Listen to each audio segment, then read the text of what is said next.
So we have a quorum. Again, I'm going to do Mr. Easley. Item number 1, full public hearing on grant request from the legislative ministry to receive public comment. We're here to the comments on this item before the public hearing. This item was first heard at the MEDC meeting on April 19, 2021. At that time, the MEDC Board of Directors determined there was enough interest to call a public hearing, that the public hearing was set for tonight, May 17, 2021. And so this is the opportunity to receive any public comments. There is an agenda item for the board to consider later in the meeting. So I am not aware of any public that has come here just for this purpose, but if there's anyone comments on this item, we can hear that at the time. Anyone in the audience like to discuss comment on this item? All right, then I will close the public hearing at 6:02 p.m. and convene into regular meeting and open the regular public comment. Richard, have you had any regular public comment? No, ma'am, we did not receive any written comments ahead of the meeting. All right, thank you very much. Item number 2, consideration of approval of the April 19, 2021 regular meeting minutes. Does anyone have any comments on those? I actually have a couple, if I can find them.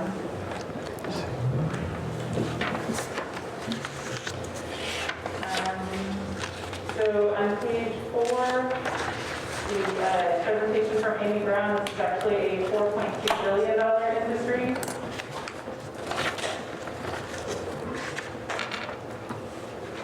About $1 million, missing 3 zeros. And page number 8, Lundin indicates the dollar amount to be discussed further in the next budget discussion. President Huss asked if it was too low or too low. Hopefully I asked if it was too high or too low. Although I might have to go back and ask to listen to the recording. Those are my only 2 comments on that. Does anyone else have any questions?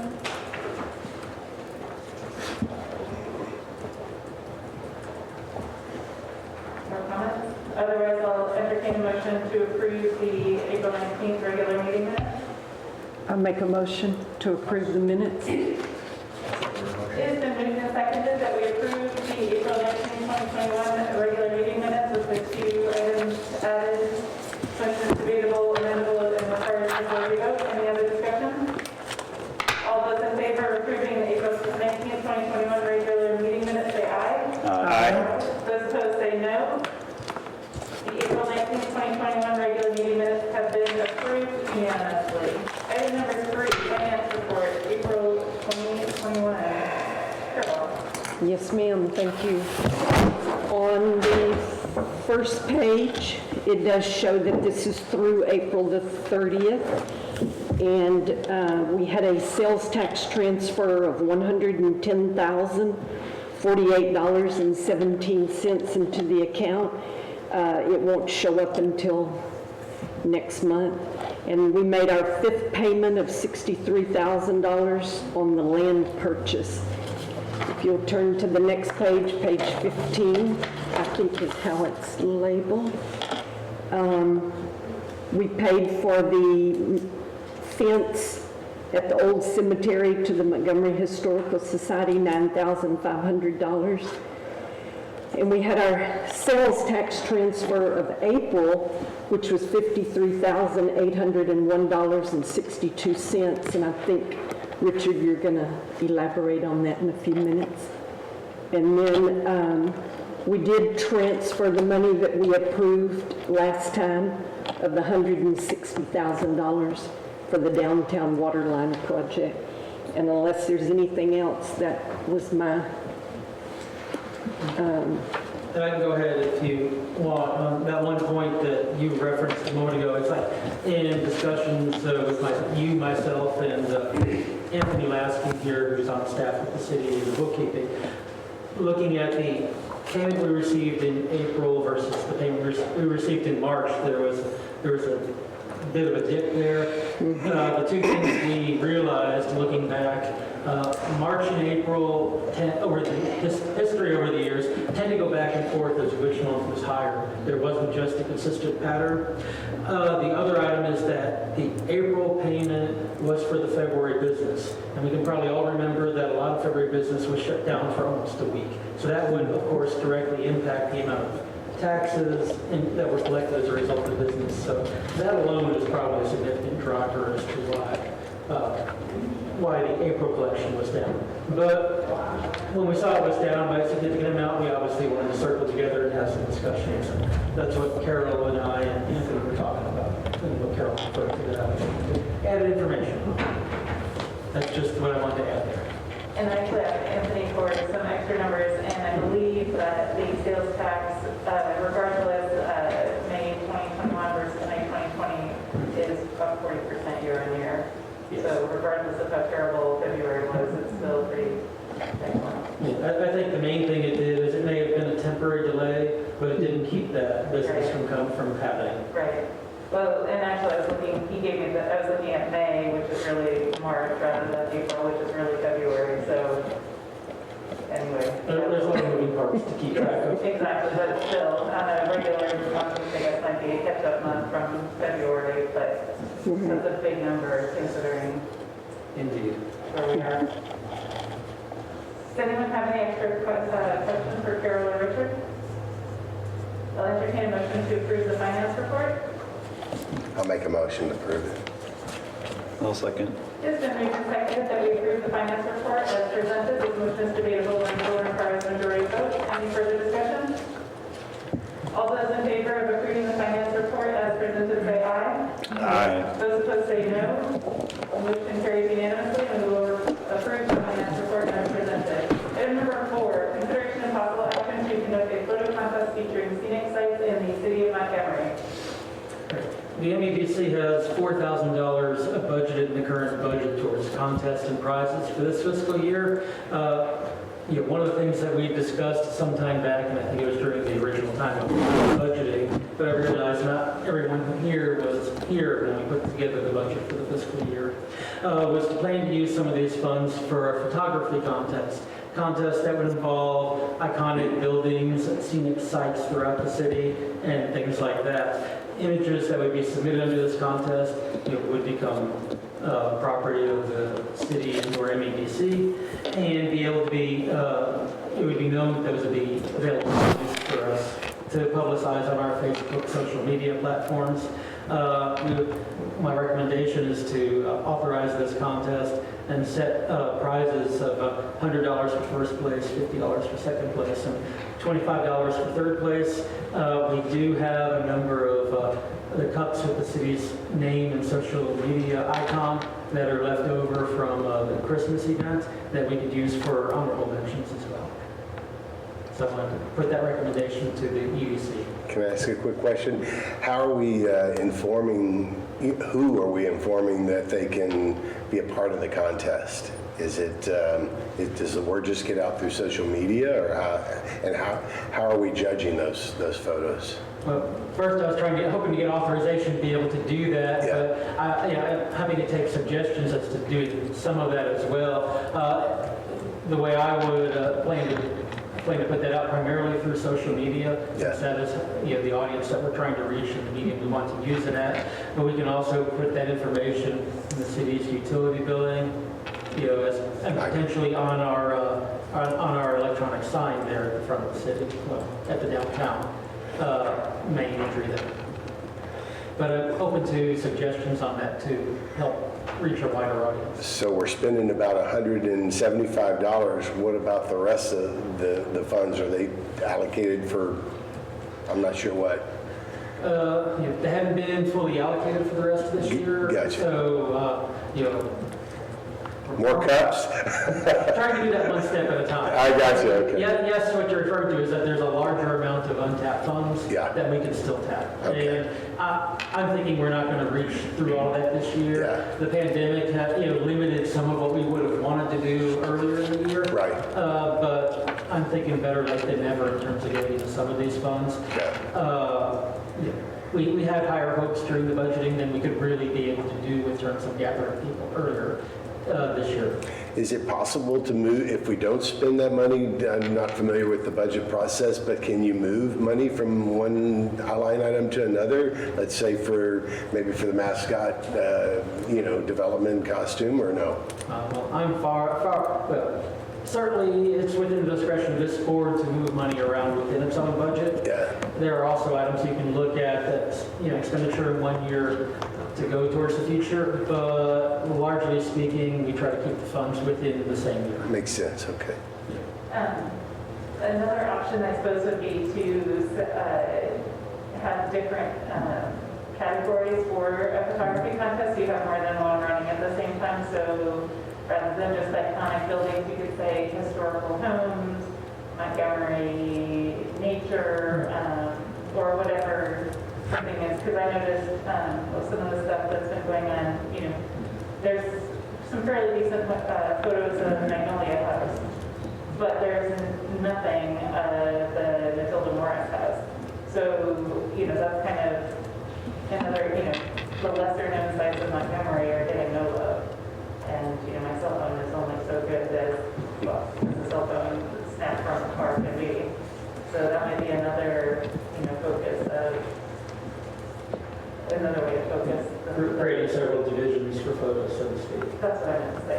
Okay, I think you said that. As if Ryan could actually type that up, that way it sounds smarter, that'd be better. Type it up exactly how you said it. Something like that might be an option too. You have different options of, so we get a wide variety of photos that showcase the city perfectly. And then we could do that with the same price structure across 2, 3, or 4 divisions. Right. Tap a greater amount of the funds, Right. and possibly even get a wider range of imagery than we would before. Precisely. One thing you might be able to do too is to boost these posts on social media to especially the ones that are seemingly getting a lot of attention.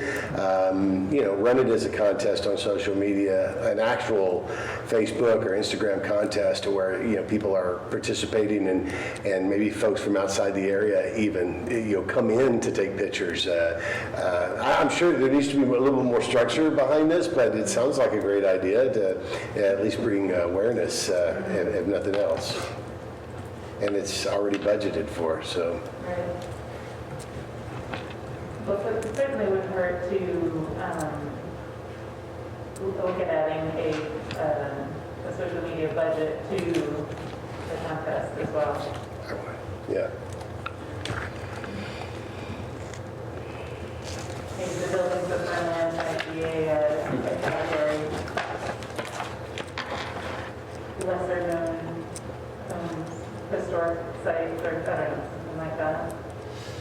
With the board, I'd like to give me, say, a ceiling of amount of funds to use that I can, then try to organize several divisions and, what was the total of that, 175, just at one level? Would you like to authorize me a certain number of divisions to use, or go up to maybe $1,000 at the top end to create some of those? And then we're not here necessarily trying to create them tonight, but we have the ability to go ahead and do that. Yeah, I see that. And I think it would be, if you need some additional support in terms of just brainstorming some ways to get the word out, I'll be happy to participate in the marketing side of it as far as helping. I'm always happy to get free help. Well, I'm definitely cheap. So yeah, no, I think it would be good to develop a strategy, but yeah, like they say, the more you throw out there, the more the chances are you're going to get participants. So, unless there's any other discussion, I'm in favor. Anything we can do to highlight So this. like a motion to have a not to exceed $1,000 budget for this idea? Or whatever everyone's comfortable with? I think everybody agrees that that's a fair number to start with. Yeah. I'll make a motion. I'll second it. It's been moved and seconded to conduct a photo contest featuring various categories with a not to exceed budget of $1,000 for the categories and marketing. This motion is debatable, amendable, and requires a majority vote. Any further discussion? I would just say that I've got photos of the city. I love taking photography of the city, and I don't want to participate. I'll just give them for free if y'all ever want any of them. So Awesome. anyway, Okay. I think it's a good idea. Richard's enthusiasm for free help. Huh? I second Richard's enthusiasm for free assistance and help. We're on the free help bandwagon now. People actually.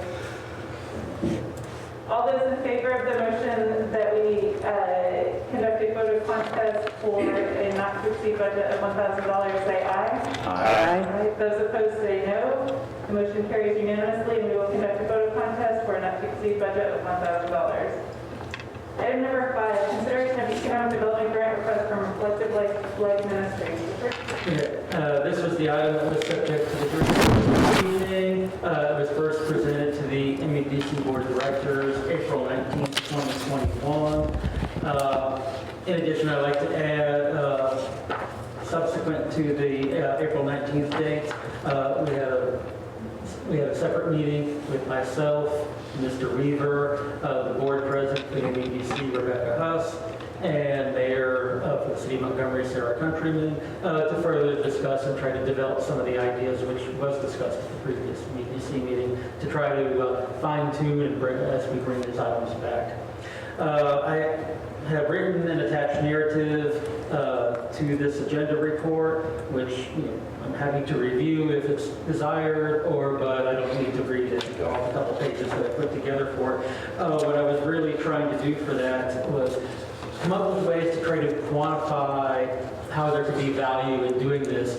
And some of that was difficult because it's not easy to quantify, and some of the data presented really isn't quantifiable, but that doesn't mean there aren't other considerations just beyond financial quantification that should be considered. There are items like quality of life, which is within the EDC's realm of consideration as well, as a way that does improve the community. But as I went through that, I've also attached there a recent newspaper article from a local paper regarding Breaking Strongholds production, as well as additional documents supporting and describing the works of We Are Stronger, which is a previous production by the same people that deals with post-traumatic stress disorder. And 2 items that I do want to specifically note should the MEDC decide to fund this grant request. One is there's $10,500 remaining in this year's budget for economic development grants. The MEDC could choose to either amend the budget to add $9,500 within that category on that budget line item, or create a specific line item for this request. One consideration is would be to take the additional $10,500 from 56004.6 professional consulting services. That wasn't exactly the way we intended that category to be used, but it was partly planned to be used to create videos for city's marketing, which is part of what we're talking about here. Both ultimately getting what the city could receive out of this is a marketing video, as well as marketing opportunities and still photography items. I think it still fits the general use of the funds for the intended purpose, while it wasn't the exact one. Another item is that MEDC economic development grants, they're typically paid when a project is complete. Excuse me. The intent of these funds, is that they would be used in the production cost. And so for the city to realize tourism-related benefit, our primary benefit comes after the receipt of some of what we would call deliverables here, but also our continuing benefit is as people view the production after it's been completed. So they're looking for the money up front. I would need specific approval to be able to release these funds at an earlier date because the EDC's general policy is to release after a project. You may remember with the cemetery grant help with the fencing, we required that project to be complete before we would release the funds. Gotcha. And so the EDC can certainly approve doing that. I would just need that authorization known in a motion. Otherwise, we have to hold it till after all of their 8 episodes, which they're working their way through. I guess with that, I can introduce Mr. Weaver, let him speak a bit to the board, take some of your direction or questions, and we also have a clip to play, when he's ready for us to play that. So, Here. you can come up to either one. Thanks for having me.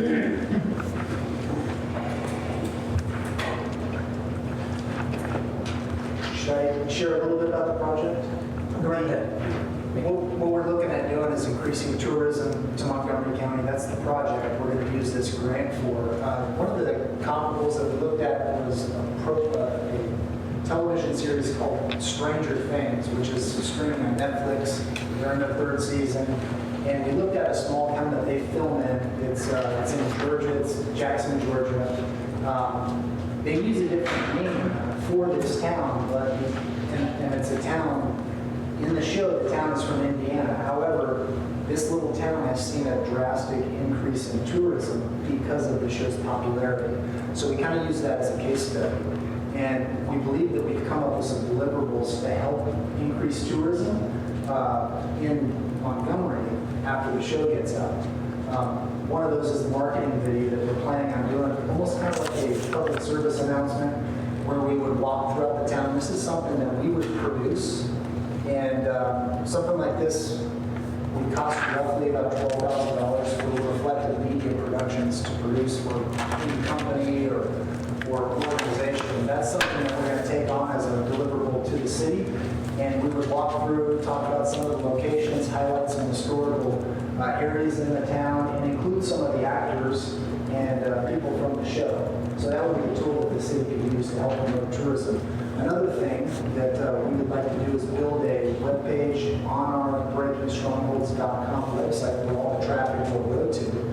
And we'd like to list all the locations within Montgomery with professional photos that we've shot in. For example, the clock tower right down here, that's in our first episode, and it's a very iconic shot. Everybody can see it as they're driving down 105. What we plan to do would be to list that clock tower, a picture that we used in the show, give a location, and include some facts about that. We would go through the entire series and maybe pick out 3 or 4 of these iconic locations per episode and build that website out. And the reason we would do that is because when I was researching Stranger Things, if you just do a Google search for Stranger Things, there's about 20 or 30 websites that populate that give these locations that the show was filmed in to people who are coming to visit. And so there's a huge demand to know where these locations are for the TV series. And so we would be in front of that. So when the TV series launches, it would have all this information beforehand. So that's another one of the deliverables that we would have for the city. In addition to creating professional photographs with our actors at locations specifically for the city, we would bring our actors out and do photo shoots at iconic locations, such as the wall that says birthplace of the Texas flag. I know there's an iconic water tower that we use in our opening intro. Can we go ahead and play that clip just so everybody can kind of get a feel for the quality of the media that we're creating? We could keep it limited by the quality of our screening, but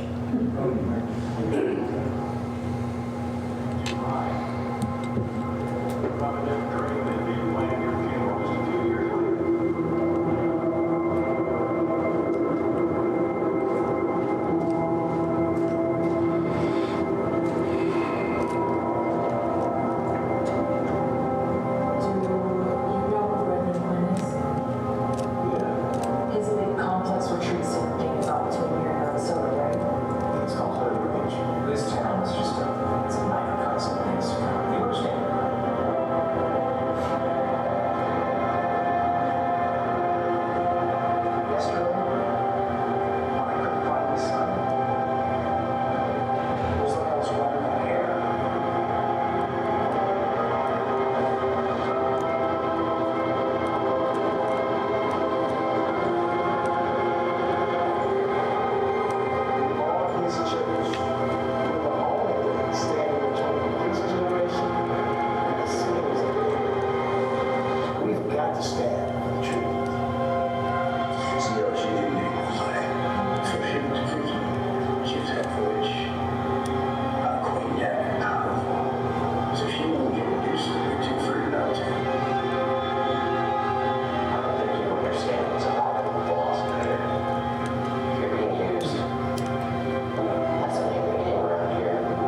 A little bit about the show, kind of talks about the purpose.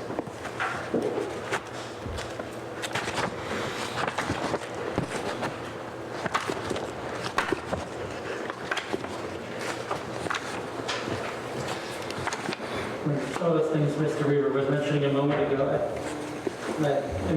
I printed my book out and I cut off the page numbers. I think it's on or around page 48 in the packet. There's what I propose as an addendum to our standard agreement that has a couple things that Mr. Weaver really just mentioned those. That the Reflective Life Ministries would produce a video up to 2.5 minutes long that would be able to be used by both parties, promoting the city's tourism. He gave me October 15th date for likely deliverable or expected deliverable by as a deadline.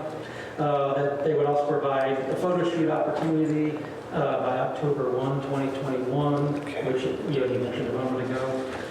They provide digital copies, of iconic city sites and scenic views. Be able to do that by July 1. And as he mentioned, between Facebook and websites, they would also be promoting their project, which have the effect of coordinating with our promotion of tourism. So that would be attacked from both ways. And the last time I had there is that we would agree on a timetable to have these, which I didn't have those dates previously, which is why I want to take the time to mention them and have them now. Thank you for that. Yeah, Terry, I was just curious about the deliverables. It sounds like y'all have already covered that. How many visits, do you know how many visits you guys have to your websites, or how many likes you have on your Facebook? I calculated the number of followers before the show has even come out. Right. Between all of our entities, there's about 17,000. Good. We expect that to gradually grow once the show is available. The show is also being entered into multiple film festivals, so that it grows our popularity for the project and everything that has to do with it. And it's taken home multiple awards so far, so there's that answer your question. Explain a little bit more about the Stranger Things phenomenon, and how are they monetizing that with respect to driving people into the city? So this is something that's happened organically. People see the show and they want to just go to these locations for some odd reason. And these are people from all over Georgia, but also people from all over the United States. They just want to go to these locations and get pictures of them in front of iconic shots from the show. And that drives, that's driving tourism alone. Can't quite explain it, but so there's a video that I sent, I'd be happy to share with everybody that actually features a couple of local businesses who are talking about this tourism effect that's happening.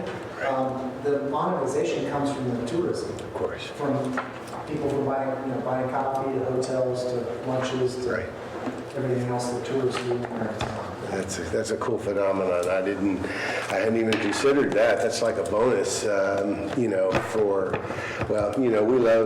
do anyway. I'm a huge fan of not just the show, but the people behind the show since day one. So it's a no-brainer. It's been a no-brainer. It's a little out of our reach normally, but it sounds like Mr. Tram here has given us some ways to make it possible. So yeah, one of the things you mentioned earlier in a different line of was Facebook boosting. Right. That is one of our primary methods of advertising right now. One of the things I distilled down and tried to boil that down to like a per view cost to the city.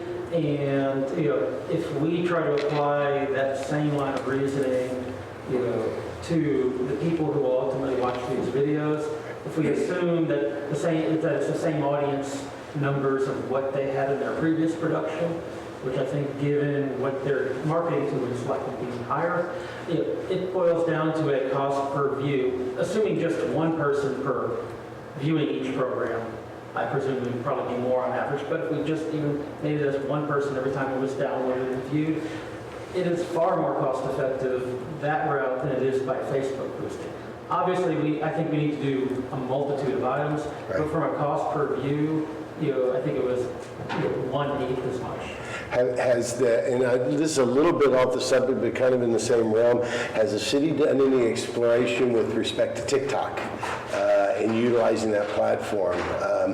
I know it seemed like it was mainly a medium that was used by the younger generation, but it's so compelling, and it can create a windstorm, especially if it's a great production, because all the parents or all the kids are always showing the parents, hey mom, look at what I saw on TikTok. So creative content for the city and a platform that brings in a younger, maybe a more millennial type jet set and up would probably be not a bad thing because they have disposable income. So TikTok is another medium you might want to consider as you're kind of moving forward with this. And that's outside, that specifically is outside my area of expertise, not being a millennial. But I perhaps don't quite capture the value of that as others do. Yeah. I mean, but I do understand that the value can be there, and you want to appeal to the multitude of audiences. Right. I mean, where I see, as you were referring to on Stranger Things, where I really see in my own personal experiences, the value that, the video tourism, Right. way you can strike people, from a personal level comes back to when the old TV show, and I hate to say that, but it dates me, One Tree Hill that was on a number of years ago that possibly those of you closer to my age will remember. When my daughters were in the target audience for that when it was on, all they wanted to do was go to Wilmington, North Carolina, where it was filmed. Right. And they took both great pride and consternation with me reminding them, at that time, I was in the Marine Corps station in Jackson, North Carolina. We went to Wilmington almost every weekend. Wow. And I could show them pictures of them when they were like 2 years old in Wilmington. But it's not the same thing wanting to go there when you're a teenager. Right. Understood. Yeah. But it drove deep into their desire to do it. If we had lived within 200 or 300 miles of Wilmington, we'd have gone there just because they wanted to go there because of the show. Yeah, so I agree with you, and I think that anytime we can stack flavors in terms of social media, create a unique group set that just extends our demographic just a little bit, because I learned a long time ago that parents drive a lot of the adults' decisions, and as we all know as parents, so having, getting this younger set, which is the target audience for that, I mean, let's face it, we want kids to watch this film, and if we can get them involved in on their platform and their media, and TikTok is extraordinarily popular right now, and will be for quite some time, I have a feeling, then there might be some compelling reasons to include that, Terry, just throwing that out there to try to drive a little more fervor. Yeah, if I can mention one more thing. Yeah. This phenomenon that's happened in Jackson, Georgia, was never a collaboration between the city and the production company. It just Right. kind of happened. With a partnership that we're proposing, I think we can expedite that Yeah. effect, Yeah. and also make it greater. Yeah. I've got a meeting with the rancher's daughter, which is actually in the show. It's in one of the clips. It's in our trailer. And they're going to retail all the clothing there. And there's a couple other things that we're thinking, maybe having a burger at a restaurant, Breaking Strongholds Burger, and just start collaborating with the different businesses and entities in the city to accelerate. Well, because all of us businesses, we're seeing thousands of people every week. We might as well be a catalyst for that, for growing it, and also for showing, different iconic spots within our own properties that could show.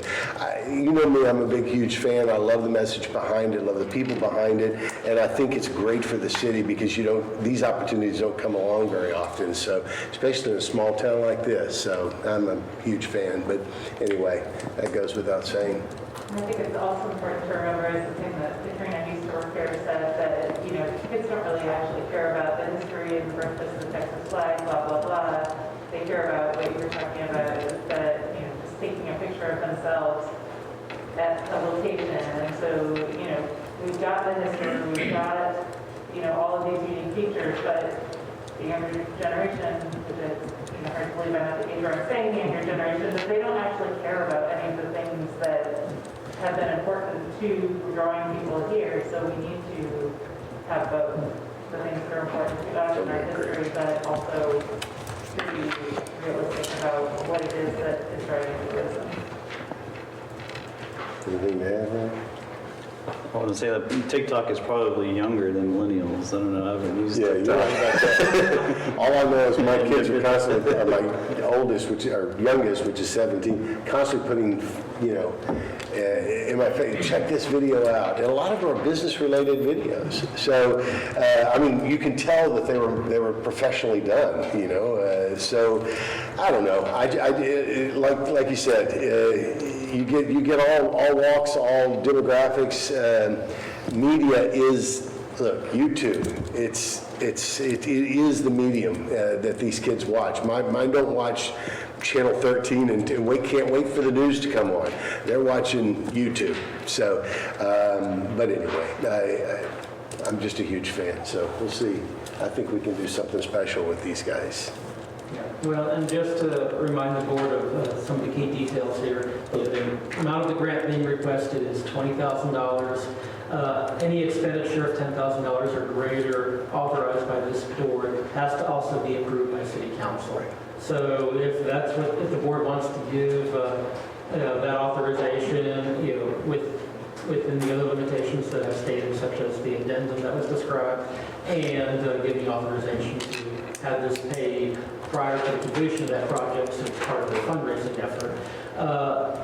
We'll still have to wait on city council to approve it before it's actually formally approved. Even if you move different budget line item dollars, it still has to be approved? Okay. Even so, No matter what? I mean, theoretically, you might be able to stay within the law if you created 3 or 4 different items and totaled it, but I would tell you you're violating the spirit of the law, and I would highly recommend just getting council's approval.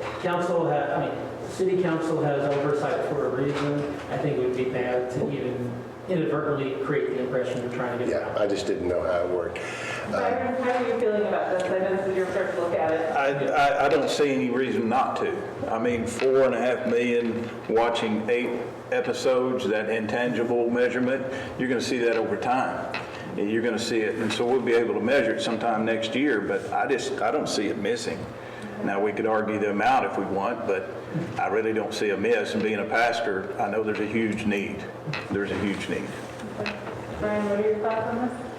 I mean, I think it's a good idea. I think it'd be good for the city. I think the show's good. I would just caution us of comparing it to Stranger Things, because Stranger Things is like a huge show. And I mean, I'm all for it. As however popular your show can get, great. I really hope the best for your show, but I wouldn't expect a Stranger Things phenomenon happening here in Montgomery. But the more you can attract, the better. So I just wanted to- Stranger things have happened, though. No, that's a millennial show. The one thing I can honestly say is the faith community gets behind projects like this. Exactly. And you get the faith community involved, and I guarantee you, it's unstoppable machine, because you tell them, hey, I'm having a fundraiser at a Chick-fil-A, and lines out the wazoo. People want to support good causes, and this is a good cause, not just forget the tourism, which is a phenomenal thing. That's the bonus. The real meat behind the message is preventing suicide, and that to me is, well, you can't put a price tag on one life. So anyway. Well, I agree with that 100%. Unfortunately, the EDC is the flip side for what's our motivation. Right, So I understand. that's the economic development needs to be the primary motivation for what brings us to invest, and then the message is the bonus. Well, when you do the right things for the right reasons, you can never go wrong, and eventually something great will come out of it, I'm sure. Okay. Carol, what are your thoughts?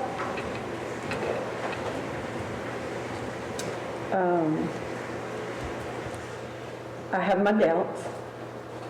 $20,000 is a lot of our sales tax money to spend on a movie in the town. I know it'll bring tourism. I don't have a doubt in my mind. They have to eat, they have to shop, they have to see things that are going on. But I still am hesitant on the $20,000. I can tell you to address that. My comfort level is primarily because I've spoken with Mr. Weaver several times and with others, and I've looked at this a lot in the time that it's been in front of me before it came to the EDC board. I was very dubious when it first came to me.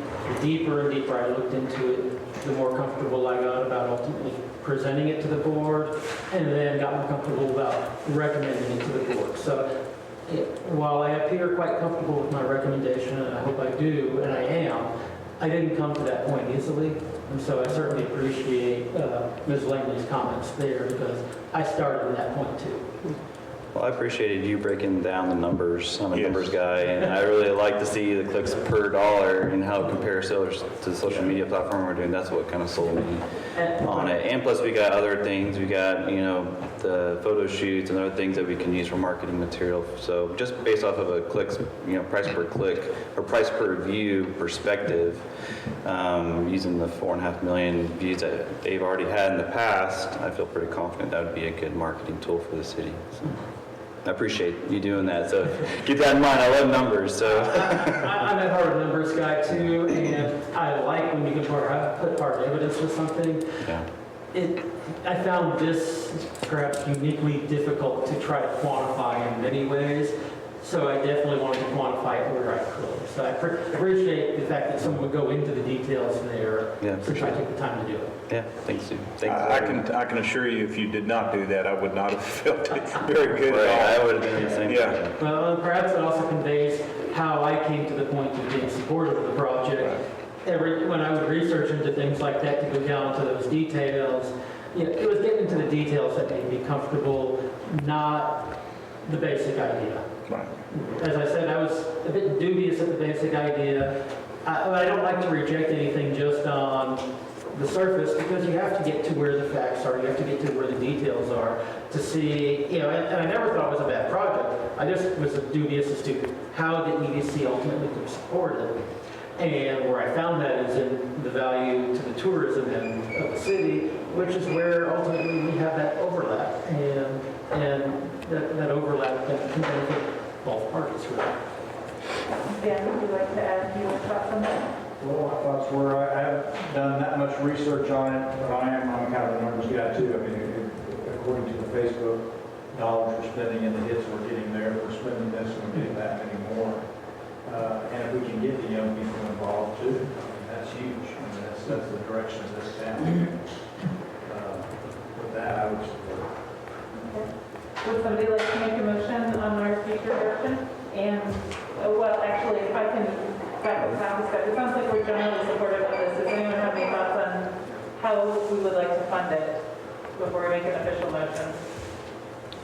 So this is just to give Mr. Tram direction on changing the budget, or? So we can either fund it all from the grants and do a budget amendment, which is coming later in the meeting, or we could do it like he suggested out of our professional services category, or half and half.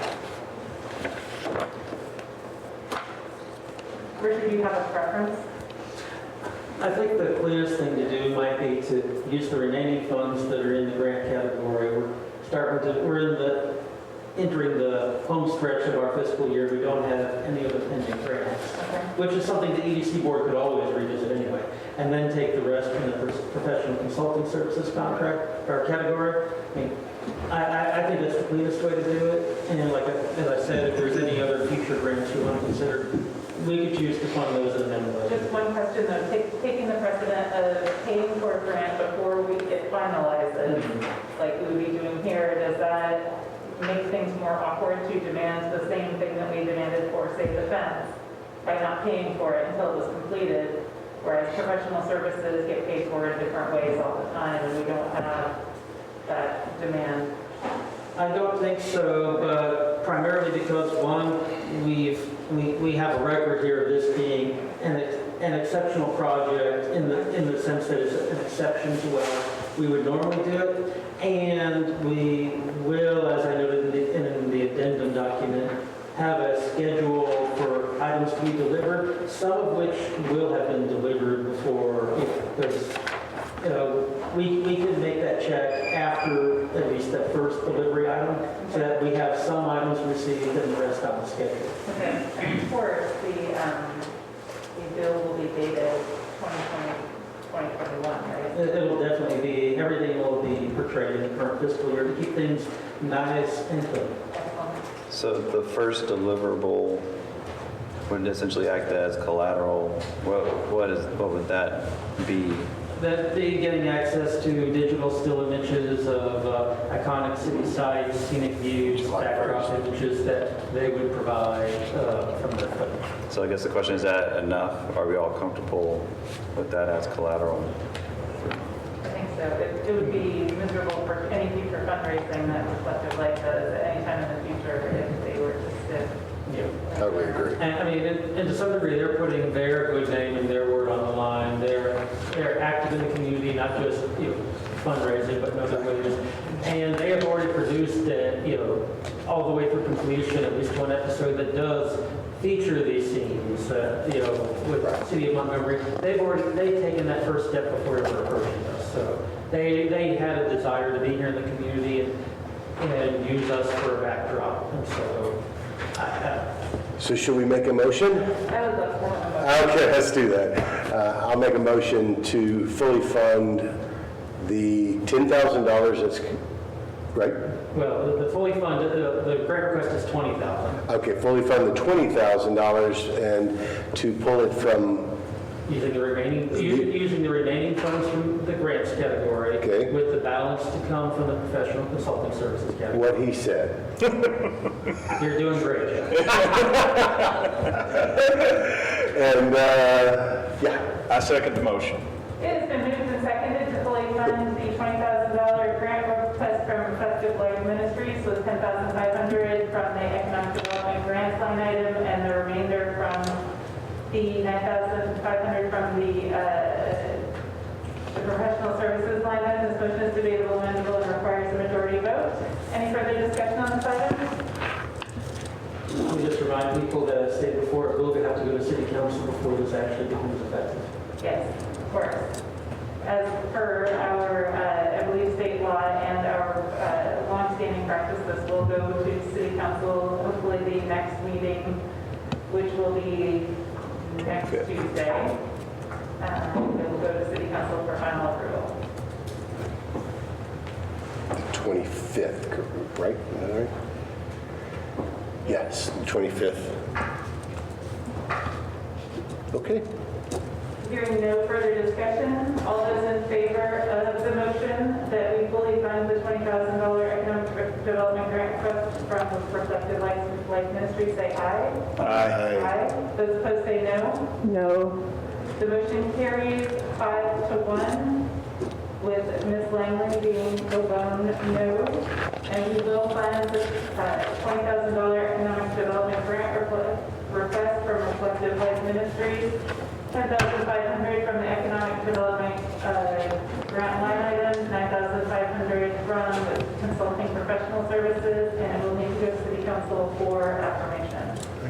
Thank you, Mr. Weaver. Thank you. Thank you.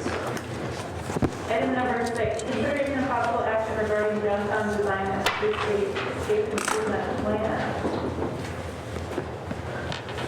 This project was approved by the NEDC in November 2020 and will develop a master plan for the historic downtown that creates a unified, cohesive vision to guide improvements made to the area through the coming years. Key elements addressed in the project are streetscape improvement, pedestrian space improvement, development of thematic elements to provide visual identity in the downtown area, accommodating infrastructure upgrades, TxDOT coordination on both FM 149 State Highway 105. The project was anticipated to take 7 months to complete. It has been underway for 6 months. Depending on the feedback from the directors at this meeting, the project should be complete in 1 to 2 months. The design team is progressing within the contract schedule, and they're looking to the NEDC for specific direction before proceeding to the final phase of the project.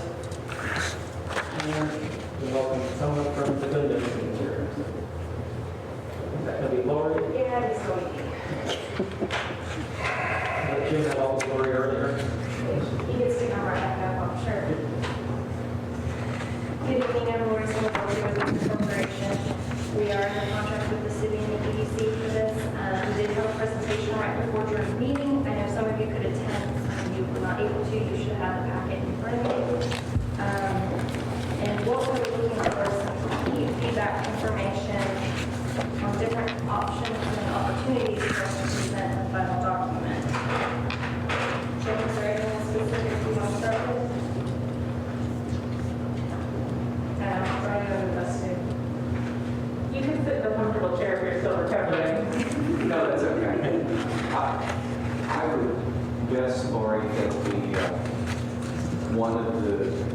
most important conversation points as ministers were explaining the issue of how to treat Liberty Street or 149 through the heart of downtown, and to look at 4 different options, 3 of which involve on-street parking, 1 of which did not have on-street parking. And so that would probably be the key issue for it.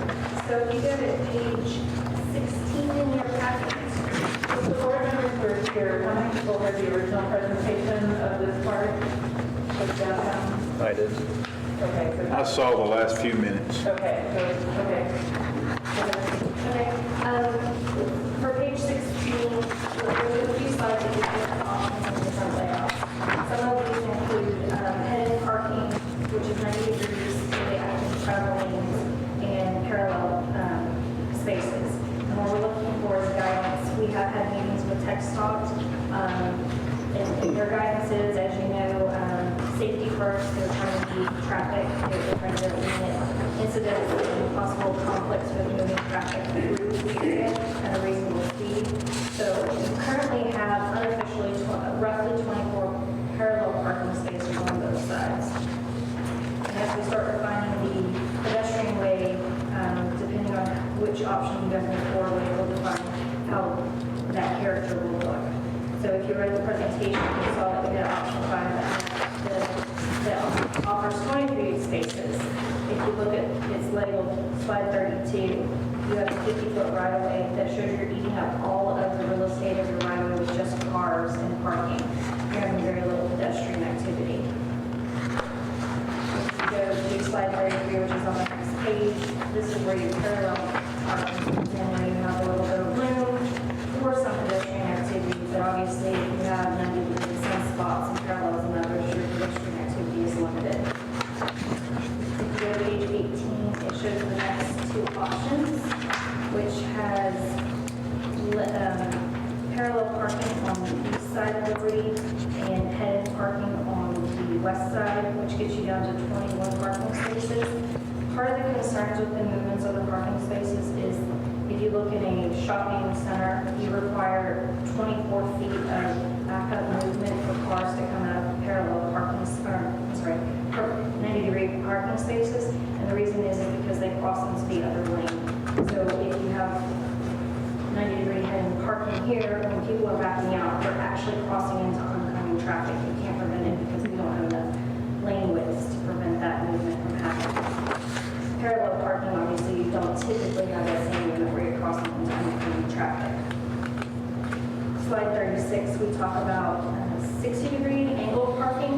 There is some safety with that. It does limit parking from one direction on the roadway. It does eat into your pedestrian space, but part of that is there's still a backup requirement on angle parking, and you're still getting into the cross of oncoming traffic, the 60 degree. So what we looked at, if you look at page 19, this is the no parking option. TxDOT, like I said, has the concerns about the safety and the traffic conflicts with the head and the parallel parking. We looked at relocating all private parking or public parking entrances to side roads to help with connectivity and access movements, and safer entrance points and less conflicts for pedestrians. And this also increases your amenities within your right-of-way, but you have wider sidewalks where you can do landscaping, trees, lights, benches, even potentially outdoor seating, open walkways, just to have it developed a nice corridor through there. We do talk about mid-block crossings. We do have to look at the safety conflicts of that. TxDOT typically doesn't like mid-block crossings, but if you have an automated light where it lights up so it slows traffic down, then there's potential for it. But you also want to look at the distances, because if you have an intersection that's 200 feet away, do you really need one 100 feet in the middle?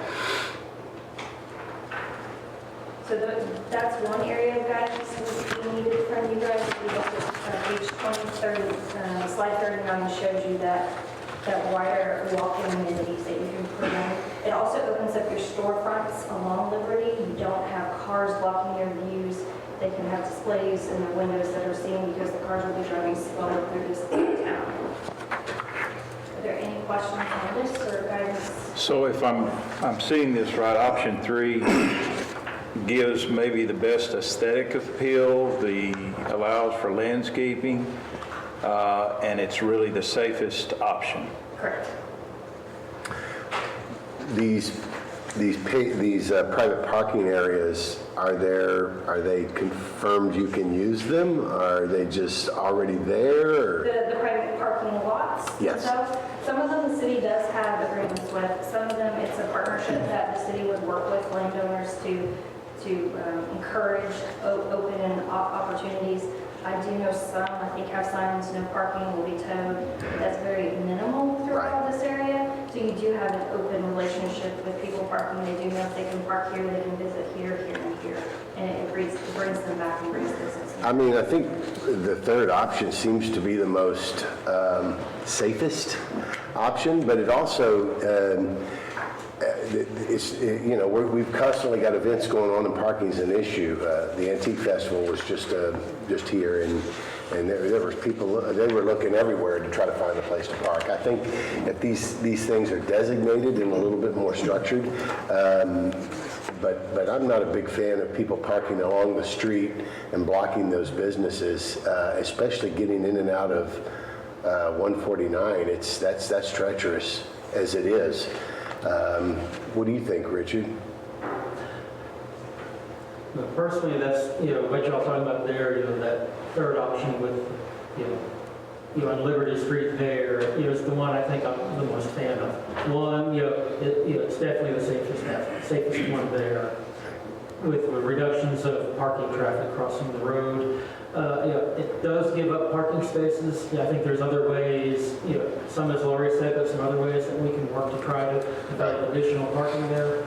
One of the things I also like is it develops, some room in the right of way that can be given to pedestrian traffic. Right. Perhaps expand some of the event space.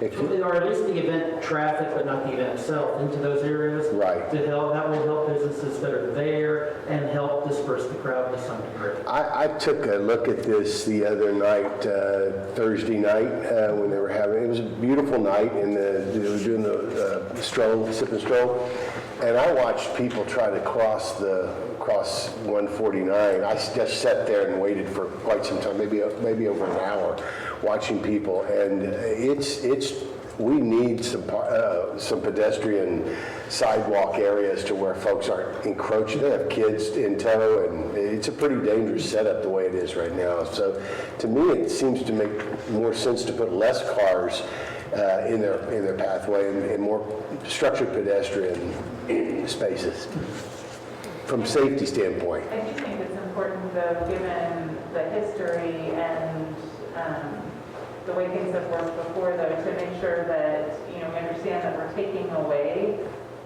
something that people have felt is valuable.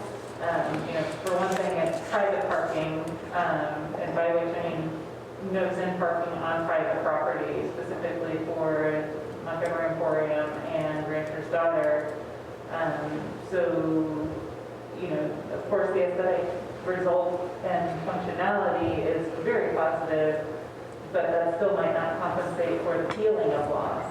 So we need to think about what we can do to offset that. So the feeling of loss will be, not like a surprise, like, oh, you're pregnant, but surprise, like you're going to Cancun or something like that. So Rebecca, did in the last meeting before this meeting, did any of the businesses have any? There weren't any businesses there that I would think would have been like Rindy, or no, she wasn't. So it's possible that we still need to hear from their perspective, maybe. Yes, and that was a big problem in the history of this project is, before Gunda and White Oak got involved, this was a shove down your throat text that's going to steamroll your town and make it, all brick and look like Willis. So this is obviously a huge improvement, but the appealing of not being consulted is a really important part of getting this right. So Carol, what do you think? How would the cityscape kind of feel going through that space without parking? Maybe you think it would, I mean, without cars along the, After all the years of parking, it will be different, of course. But I'm concerned about the businesses that will lose their parking, the Burger Fresh, Rindy, and, you know, the other one, Antique Emporium, which is not that anymore. right? The other side of the street, they just kind of take it as is and Right. park along that side. There's none that really say, here's my parking. It's just there and been done all those years. But on the other side, But that's those businesses actually designated. have. And they don't have any in the back of them. Why They would don't have that- any parking in the back. I see, so why would that encroach into those businesses? This plan, does it encroach into those parking spaces? It cuts it off. It cuts it off completely. Okay, I They didn't, can't cross the sidewalk or I guess go back into the park. right, And backing out. yeah, that's, well, you gotta have parking for your businesses. My question would be is what other piece of property for off-street parking does the city have access to? I know that there's a couple of places that are privately owned, and like the Antique Festival, where that was forbidden to park there. Yeah, we were inundated. I mean, we had people pulling in trailers and, I mean, they took over our parking lot pretty much. I mean, I wasn't going to, I'm in favor of economic development, okay, but at the same time, you know, Yeah. they took a lot of my parking, they took a lot of my parking away. Was that from when you us. had like 20 Lamborghinis in your parking Well, lot? that was, We've been parked over there, but we ain't the restaurant. yeah. Lamborghinis in your Yeah, parking lot? next time I'll be handing coupons. But anyway, the thing, but you can, I don't see any way we can take away the parking for places like Rancher's Daughter and Burger Fresh and places like that. I'm wondering if there's some sort of a hybrid. This doesn't include Burger Fresh. This is a little bit south of Burger Fresh. Well, it doesn't go that far? But it I thought it went, But it doesn't go that far? it does not. If you look at page 23, slide 45, 20 what now? page 23, slide 45. This is kind of just to give you an idea of your parking, or what's available to date. Okay. Oh, I see, okay. Roughly, based on counts of aerial views and looking, your existing parking is 378. Probably didn't think it was that high. Some of them are private, some of them are joint partnerships with the city. And we don't know the difference necessarily, Right. but it gives you an idea of how much parking we do have available downtown. As Jim did this, he looked at cooperative system spaces, and you can get over 500 looking at it and working through it. And then we also looked at, in the future, potentially having off-site parking at Berkshire Brothers and Jim's Hardware for festivals and stuff, where you either got golf carts or a trolley or a train to help get people across major intersections. So I see that there's a blue box behind Rancher's Daughter. Does that indicate that there would be parking available there? There's parking back there, but no one really uses it. It's just the owners who go there. No one knows there's parking spaces back there. It belongs to Monty private. West. It's private. Yeah. Right? Yeah, so Yeah. it's up to them how they want to use that space, basically. So it doesn't belong, Rancher's Daughter that belongs to, it's a grass lot that belongs. Yeah, Rancher's Daughter doesn't own that Yeah. lot Oh, back there, so it's a private lot. Different owner. Yeah, yeah. Well, is option 4 taking care of some of that concern? Not really? So whenever you're doing a new commercial development, you have to count, per regs or whatever, how many parking spaces are needed for your development. If you did a comparable analysis on this, how many parking spaces do you need for this area, basically? That's a good question. I started this project thinking that we were going to end up with a number of on-street parking spaces on this street. As we began to realize that we can't really solve the parking problem with on-street parking on Liberty, we know that no matter what, success, and this is really a vision for 20 years, to 5, 10, 15, 20 years from now, success for downtown to be able to grow can't be met with on-street parking. And so, 20, whether it's 13 or 24, that's really not going to do it. And so we're going to be dependent on this cooperative approach to parking no matter what. I agree. So the way we viewed it is we have a limited amount of real estate, a 50-foot right-of-way. And so this is not creating a specific, we're not asking you to authorize specific decisions on a specific piece of property, but a vision that you would hopefully endorse and then authorize Richard and Dave to move forward to work with property owners to create a vision. And what we've seen about your community is you don't do things in a heavy-handed way, you do things in a cooperative way.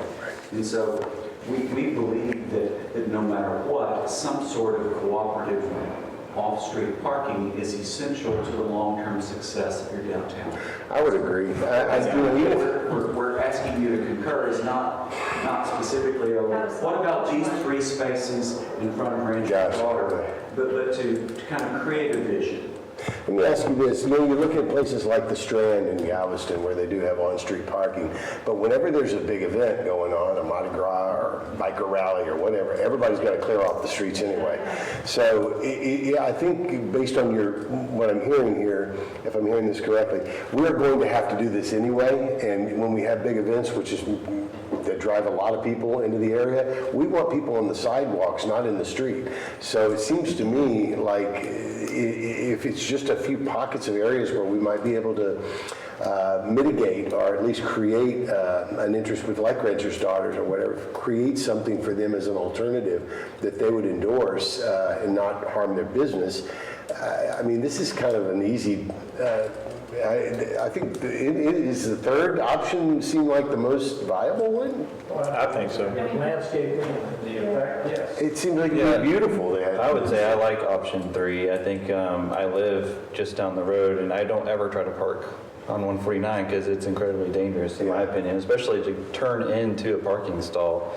It disincentivizes me from even wanting to park or go to those businesses. I know where the parkings are, though. Yeah. Most people who are coming from out of town have no idea that there's parking on the other street or behind some of these businesses. So I think that's what needs to be what we focus on is if we take the parking off 149, we have to make sure that everyone knows where there's parking. And as part of this plan, we will suggest a wayfinding sign plan for the city to develop. That's good to know. We're not going to develop it now because we're just not sure exactly what partnerships and stuff are going to work out. But that's going to be one of your implementable strategies in the future, short, mid, or long term, depending on when you guys want to tackle that. And that was really one of the major goals. We haven't really talked in this meeting about kind of the vision and the goals, but arrival, parking, getting people out onto the streets and sidewalks. And arrival means knowing, just like you said, where to park. And so people like me coming in from Houston for Sippin' Stroll need to be able to go and get there easily. Well, from safety, from the fact that it disperses people throughout the city, wherever they're parking, they're at least getting a taste of another spot. It's almost like a scavenger hunt that we do where the kids go around and they look at all the different places. It just seems like option 3 is a no-brainer to We me. really hope to avoid the one and done approach to downtown where you can pull in, get your stuff and go. Yeah. We have recommending providing for several 15-minute pullover spots, so I can come up with my wife and pick up an antique. Right. We can stop and get burgers or whatever and go home, or Uber Eats can come by and get your meal. We know there's a need to be able to pull over and be someplace briefly. I feel like that might be somewhat of a middle approach of providing some amount of short-term parking in front of the businesses, perhaps. But Yeah. I think overall, what we're looking for is to grow the city and grow the number of people in here, which means that we need more than the narrow sidewalks with stuff in them. And so we do need more space, and it would be great if businesses had more space for whatever it is that they're doing, whether it's tables or displays or something like that. But if we're talking 15 or 20 years, then all of those people will need parking, and realistically, a few extra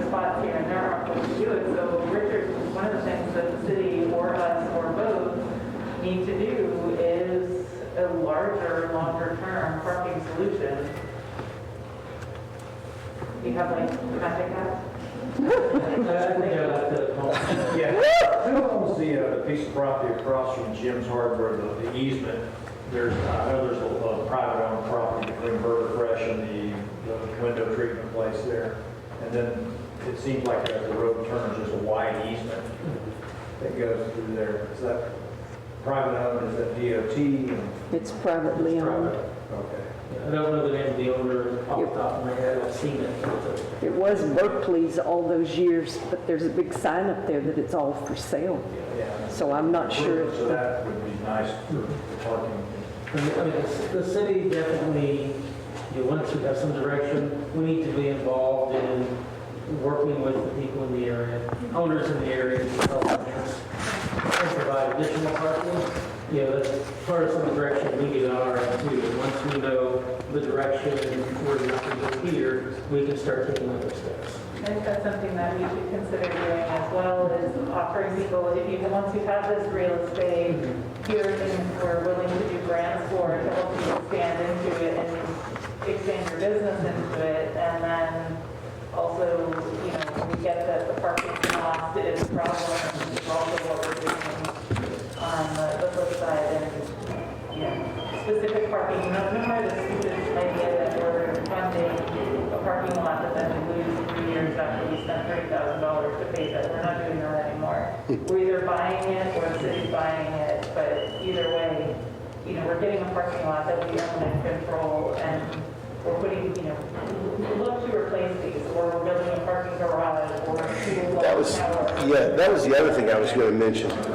A parking garage seemed, sort of floated that a while back, because that, you can go up, and if we can go up, we can get a little more real estate. Any thoughts on that? Well, parking garages are kind of like wanting to put electrical lines underground, is everybody wants to do it. And we've seen a number of projects. The Houston Zoo, Right. way more visitors than we will ever think about. Right.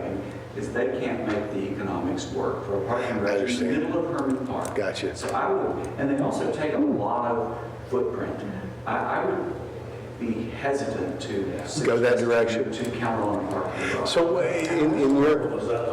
Exactly. Yes, that would look great. Really out of character. Yeah, agreed. So in your view, being the type of town that we have and the sort of the obstacles that we're kind of saddled with right now, do you think it's best to go after private or to encourage collaboration with private businesses?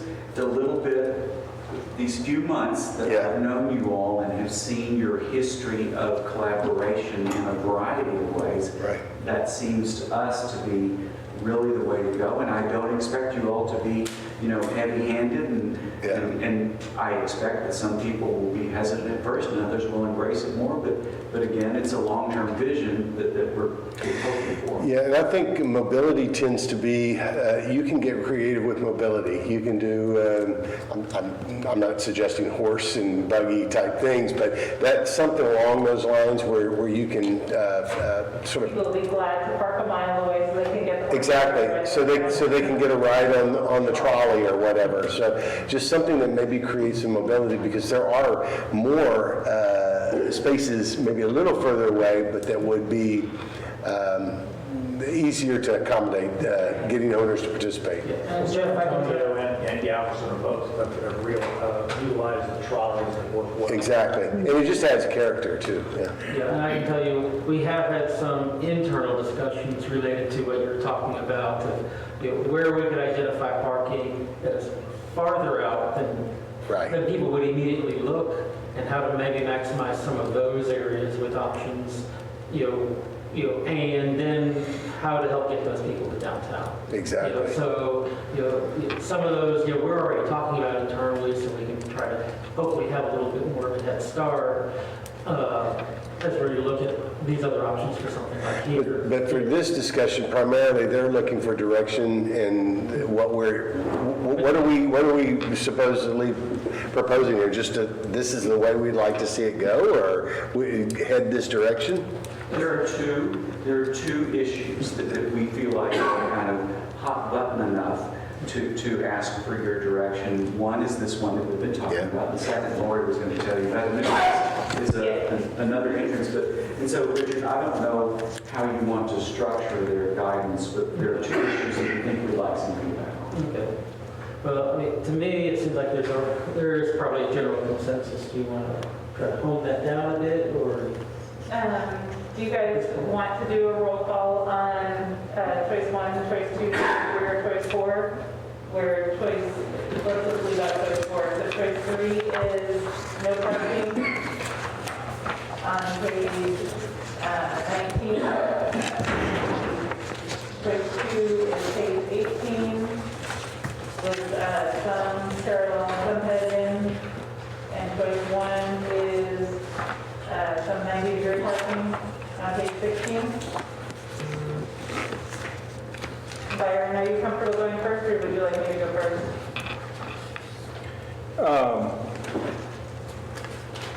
I feel like option 3 was the best, so if that's where we're started, that's where I'd like to start. Okay, thank you very much, Jeff. So do we need to make a motion or just do a roll call? Okay, then I'm in favor of phase 3 as well. Okay. Option 3. Option 3. Option 3. Option. And I believe option 3 is really the best choice for our long term. Yes. Yes. Yep.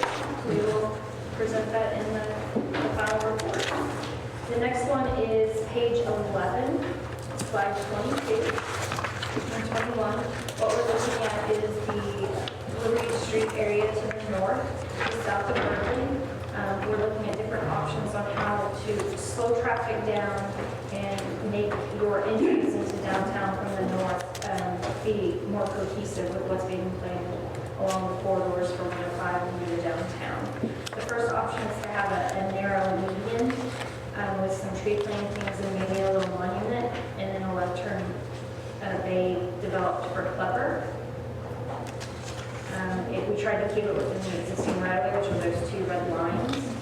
So no additional right-of-way should be needed, but we may, for landscaping, maybe get an easement or something. If you go to page 12, slide 24, there's a wider median that adds a little more S-curve and to slow traffic down a little more. Obviously, it needs a little more right-of-way, so there would be requirement of right-of-way purchase, adding that buffer in with the landscaping, but it still allows for left turn movements onto Clever. And then the last option, which is the next page, 13, slide 25, is a roundabout. Oh, no. No, no, no. No roundabout. No, no, no. I'm for roundabout.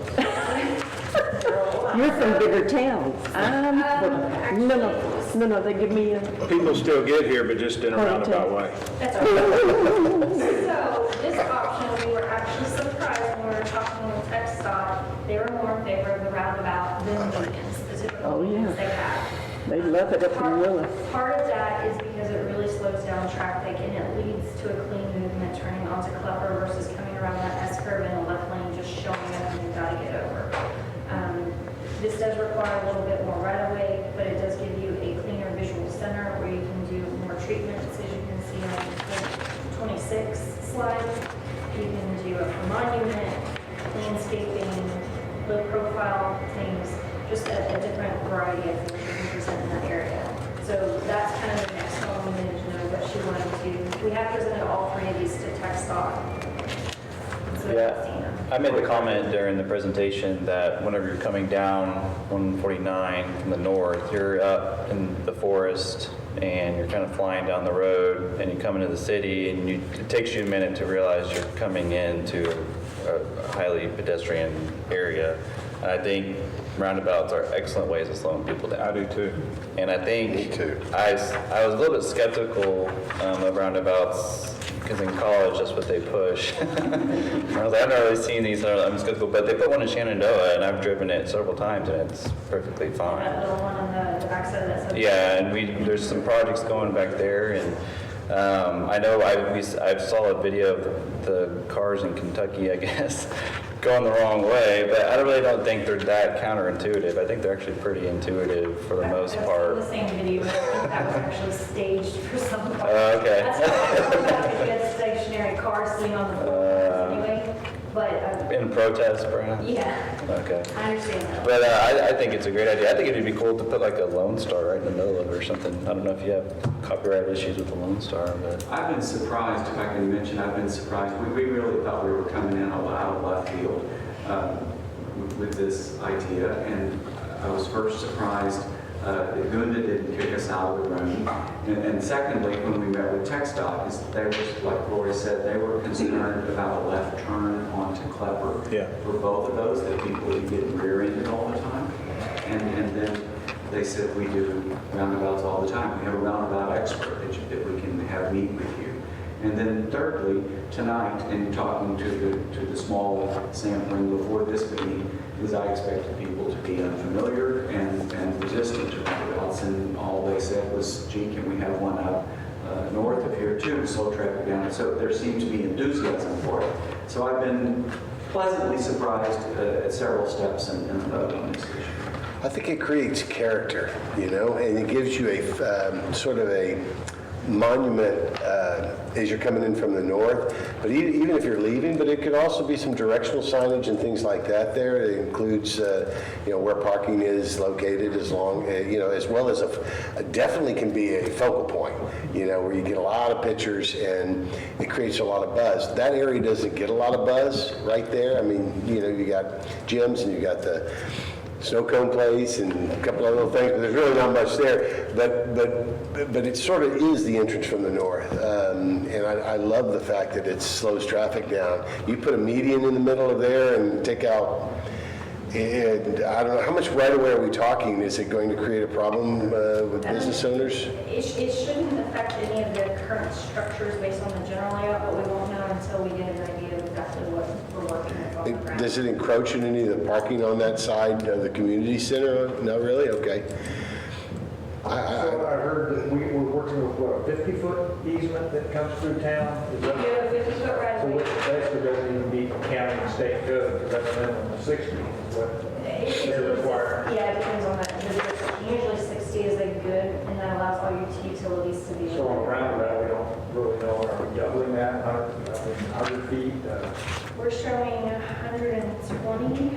Was that outside the outside? That would be the outside of the curve, so I would imagine you might go to 140 feet at that particular bulge. But it is a vacant land across, it's not going to require any structures. Yeah. So it obviously, right-of-way acquisition is right-of-way acquisition, and it's a process. I think We it's- don't see the need to dislocate anyone. Well, safety first. No, I agree, that's, I mean, if it wasn't this big hill coming south, I mean, in town there, everybody would do 80 mile an hour. So and that is the problem with turning left from Klepper. You don't really have great visibility because you're coming around the curve. Exactly. So when you're pulling out, somebody could be coming quite quickly onto you. So I actually, even with the median, it makes me feel a little nervous because you don't know that they've slowed, but now you lost even more visibility on somebody coming up on you. You're turning left. I just think that's huge, that DOT would even give a blessing to Isn't it? slow down their highway. Yeah, I mean, and I they don't know don't- what's going on in Wisconsin, but rural Wisconsin is littered with roundabouts. It's like a new thing in the last 5 years or so. There are hundreds of them. So, I mean, it's definitely, it It's helps making make, it come back. I was gonna say, it helps make intersections safer when, you know, everyone knows that they're supposed to veer to the right and not necessarily worry about stopping to give way. And I think that that's, you know, reduction in I think, pedestrians. yeah, and Europe's had them for years because those people drive crazy over there. And so. wrong side of the road. Yeah, wrong side of the road too, yeah. But yeah, I love the character that provides to the entrance of the city from that direction. Well, and it would definitely also reduce the need for traffic light there, and traffic lights are trouble when you don't actually need one for volume, but you need it for safety, because that just slows everything down, so that'd be great if we could get around that problem too. And while the roundabout may slow traffic down, by design, it doesn't stop traffic. It allows it to continue to move, so it's just a temporary inconvenience at worst. Whereas a stoplight, you know, everyone remembers when they're stopped at the red light and there's no one coming the other way. It might not be all the time, but you always remember that. Right, well, I mean, even like 105, 149 at school, you know, there's like traffic backed up to Tomball, and then 105 has no traffic at all, and you're like, well, why can't it go? road, because there's some law about how long the light can stay red when traffic's waiting, and it's ridiculous, but Roundabout could fix that problem.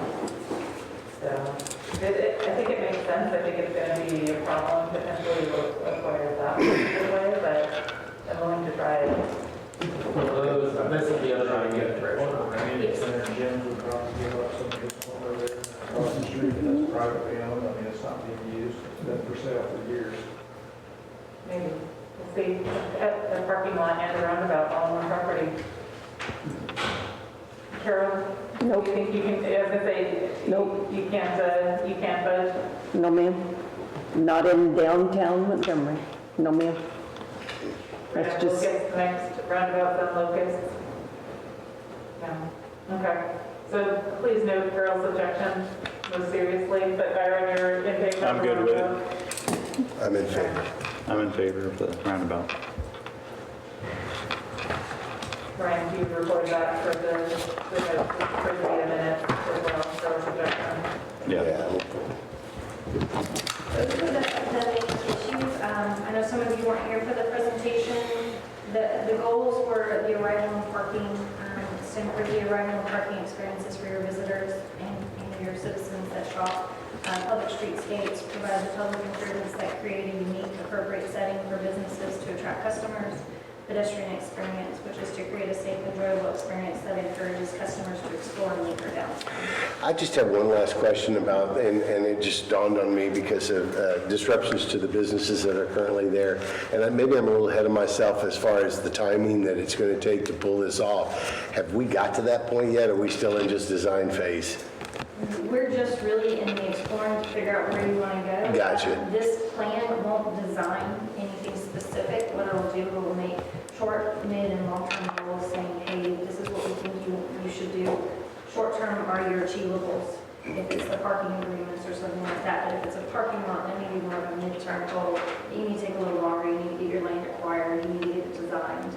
Understood. So we're just setting the guidance up so that they can implement it with development as it comes through. Okay, I got it.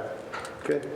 And we do have a number of resources of towns that are just a little bit larger than you, that you all can communicate with city managers and other folks how they've phased it and dealt with maintaining access to businesses, which is absolutely essential. Yeah, for sure. Like Lori said, it's Okay. kind of a problem for another day. Yeah, of course. I thought it was a little early for that. But once we have this, then we don't have to say, like, well, we want our downtown to look pretty. We can say, we want, or even take this to TechStop or work with Quincy to say, like, this is exactly what we want. You know, if you design this side, we'll design this side, and we'll work together. So we'll get it all done at once. And so the disruption will be minimum. This is exactly how it's going to be led. Good. And we'll let everyone know what the lead time is, and then we can work with downtown owners to mitigate the impact of marketing. I'm excited about it. I think it's going to be a huge win for the city of Montgomery, you know, even though the Roundabout's not, it may not be the most advantageous thing, but it does fit that spot right there. I know what Carol was saying she was not in favor of, but we have to, there's got to be a little bit of pain to get some of this gain, you know, and we're all going to have to probably suck it up a little bit to make it look good, just like in any remodel. It takes a little getting past the bumps to get to the good stuff. So I think the long-term goal is fantastic. Can't wait to see it. And we can market that, Richard. When this plan is adopted, then you have something when TechStop's ready to do 149 or 105, and Right. say, hey, we got this plan, this is what we want to contribute to getting this done, this is how we see it. Okay. So you already have the buy-in, because we're getting along the way. Fantastic. So where do we go from here? Any other questions, concerns? And from here, they take what they've received and work on finishing this up. Okay. All right. Okay, thank you. Do you make a motion or anything, Richard, or do we just,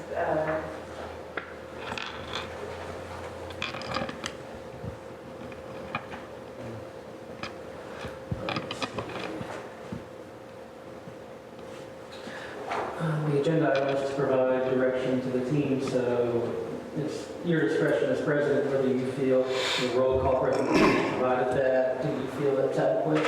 Yes. I think we were fairly clear. Yes. And you did ask the secretary to record it for the minutes, so I think that's adequate. It didn't specifically need a formal motion, it was just providing direction. Okay, excellent. Thank you. Thank you. And all the board members feel that their comments were adequately stated and Yes. incorporated? Yes. Excellent, then. With your permission, then, we will go on to item number 7, consideration and possible approval of budget amendment and additional expenditure items. I've got several items here potentially on agenda item. As I was organizing this, I was just making the agenda apparently unnecessarily long, so I incorporated a lot of similar items for maybe not similar in content, but similar in organization. And a couple of these are items that you have been here before, but were intended to come back. Right. So here, starting off with the good one here. Back in January 2021, and in the canceled meeting for February 2021, the goat mascot costume was something that was on the agenda, and so it needed to come back for further action. Earlier this year, following the January meeting, I worked with both the MEDC board president and MEDC director, Jeff Angelo, as a committee in trying to continue to develop the item, which is how you see it being brought back to you here. There are 2 pages back from this one. There's a couple pieces of artwork that were produced by different companies that produce mascot costumes as concept ideas and how to bring this forward. One of the ways that we would take this forward would be to coordinate with the local high school theater departments related to training and use of performers, which would really be mutually beneficial as the city and the school district really are looking for ways to work more together with each other. And this is something that I did specifically discuss informally with the school superintendent before mentioning to the EDC board as a potential line item. So, and it did receive a favorable, it was received favorably on his end. Something I wanted to make sure to bring specific details to the EDC board regarding using a mascot for marketing. A mascot's not a character, just a caricature drawing. It's a symbol, of the local spirit. Monty the goat, named by local elementary school students, is a symbol of the city and its generosity. Without having to go through the whole story of the goat, the historical goat from the early 1900s, lived for a short time off of the generosity of local residents. So he's a symbol of the generosity of the community. And that's certainly a positive item to bring to life with regards to the city of Montgomery in its current day for marketing tourism. Mascots have a way of engaging their audiences, and can be marketed, over multiple platforms. I can't tell you the number of times I've seen people interact with mascots from one entity or another. And, the primary thing that's being done while they're interacting is photographs being taken. They're going to be promoted, either saved by the family or promoted on social media platforms.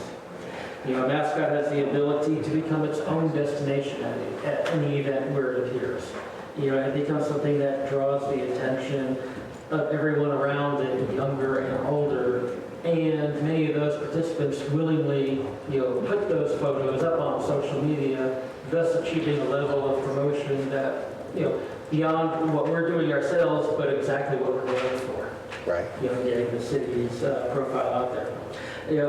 Mascots become a cost-effective way to concentrate marketing attention. Yes, there's an upfront cost, and then there's a maintenance cost that's lower. But you have attention that comes back over and over and over again to that mascot itself. Right. Since the city last winter finalized its contest on a social media icon, that was something we put out to local elementary students. We literally had well over 1,000 entries from several schools. It is something that was received positively, more at a rate. Though I did try counting once, and it was something like 50 to 1 on how it was received in a positive fashion. Yes, there were occasional detractors to that, but the vast majority of people realized exactly what it was we were trying to do, promote the city's heritage, promote the city's history, in an iconic way that is both fun and attention-getting. And it was very well received. Mascots, have a way of, there's something that can be in a drawing, but they leave the drawing into a real-world environment. They can interact with the person one-on-one directly.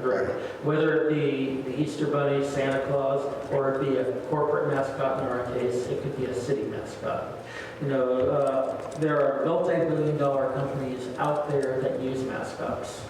There are reasons why McDonald's, has a Ronald McDonald character. Walt Disney, I don't even know if they know how many characters they have out there in mascot costumes over many locations. Even done locally, on a local platform, the Woodlands, has a Puffy the Pine Cone. What is it? The city of Bernie, and their Parks and Rec department has Rex the Raccoon, who pushes the Parks and Rec. Even the Montgomery County Fair has an iconic mascot like that. They have the fair. So it's not something that's only done at the multi-billion-dollar level. It's done, by local entities as well. We, meaning Director Angela, Board President Rebecca Huss, and myself, we're still working on discussing the final form of that mascot. We wanted to make sure we had approval from this Board of Directors before we took that to a final form. As I was presenting, it was originally going to present back in the February meeting. What we're looking for the Board of Directors is to get approval for a not-to-exceed number of $9,250 that would give us room to make some final changes. But the likely price range is a top end around $7,500. Where we were previously looking and want to go back to. So if this is to be approved by the Board of Directors, I would believe that this would be best funded by 56004.6, which is under the professional services consulting agenda. With that, I'll throw it to this board for discussion. Thanks, Richard. That's great. Fantastic. I'm so glad to see him again. There are other items that I think had higher priority for you. I totally agree. One thing I might mention on this mascot is that, we could have some fun with this. I mean, we could audition for this. We could create a full-blown training manual that makes sure that people understand the spirit. So anybody that's actually getting to do it, it's going to be a huge honor. And that's you want to make them work to be. You don't want them just to be able to fog a mirror and be able to become this mascot, because it represents everything that we are. And so it's got to be someone who's gifted and has a servant's heart, Exactly, and we have to realize there needs to be a high standard to be able for someone to just to be able to represent the city, because they would be representing the city. And in that light, something I never thought about, and I'm, trust me, the worst devil's advocate ever. I see everything as the glass half full. But do we have insurance to protect ourselves from any, perhaps, outrageous behavior of some sort, or? The city does have liability insurance. Okay. It has it's a pretty broad and appropriate insurance coverage. Gotcha. And with approval from the EDC board to move in this direction, ensuring that we would have the proper insurance coverage to go this way would be a question we would pose to our insurer. Just curious, okay. That's all I have. We've been working on this for quite some time, so whenever the board gives direction, we're ready to move forward. Right, and I think one thing I didn't answer to in what I've written up, if the question were to come, how and where would we use this? Well, one, the many festivals that go on in the city. One of the questions one of the groups I talk to and how they use it, Chick-fil-A. Because they put, not right now because it's kind of a reduced environment, but we are getting past that socially on a larger scale. Yeah. Their Chick-fil-A cow makes numbers of appearances. Our local Chick-fil-A, had the cow in the Christmas parade. and they're looking forward to the opportunity to bring the cow out to more items. Yeah. In my discussions with them, when they realized, well, the city and through the EDC might have its own mascot. Right. The person, their marketing specialist that they have on staff, quickly ran off a series of potential items just that popped into her mind that the cow and the goat could potentially do together. So They're both farm animals. For someone that's in tune with exactly how to market it. Yeah. Chick-fil-A does have a marketing person on staff. Oh, yeah. To someone in tune with that, there's Just almost no end to quick, because I know Joseph Petrosky pretty well from my church. Does he participate in any of that marketing, or is that corporately driven? I had some discussion with Joseph, but primarily it was with Erica Sumner, who works for Joseph at his store. Okay, good. Well, I'm sure they can provide great direction on how to do it. They probably, I was mentored by Kathy, so I understand their level of detail when it comes to defining every single aspect of their program. And I bet they have a fantastic mascot training program that they'd probably be willing to share.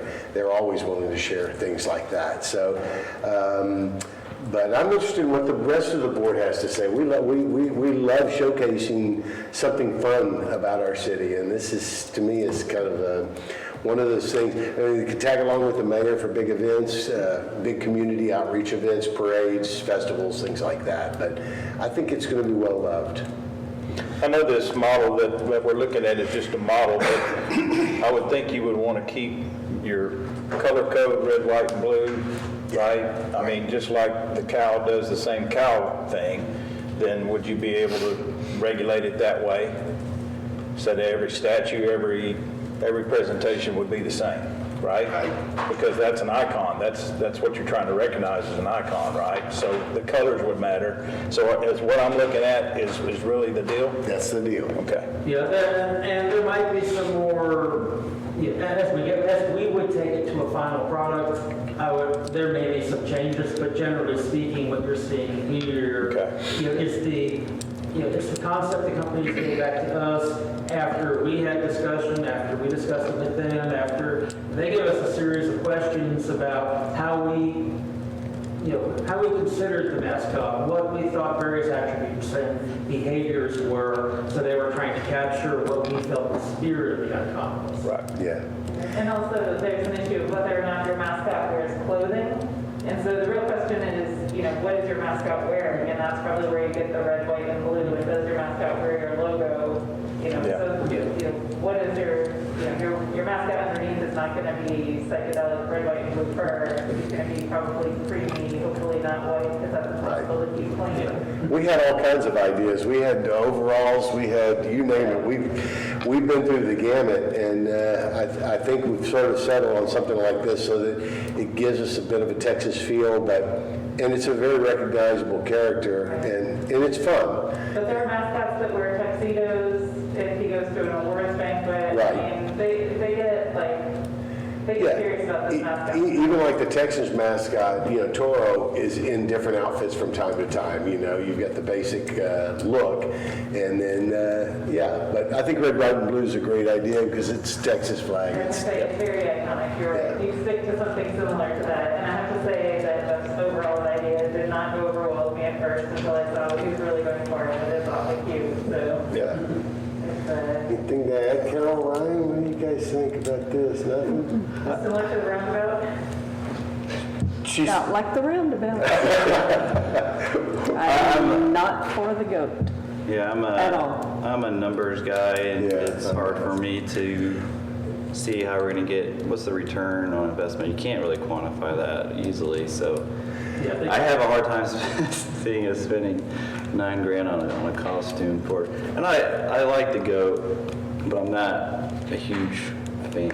I'm not a goat guy, so I don't really get it. In one degree I do, in another degree I don't. So I'm on the fence, and I'm leaning against doing and the part of costume. what I'm really trying to capture with that is the interaction with people, that then the people do a lot of that promotion for you. The photos that get taken, the selfies whether they be selfies or photos of families that are interacting with that character, then they turn around and do a lot of that promotion for I think, you hashtag this Montgomery Goat, because the question that comes to my mind when I first saw it was, why the goat? What does the goat mean, But I think that question being posed is what starts the conversation, because the people in Montgomery are super friendly, and I hear it every single day at the restaurant.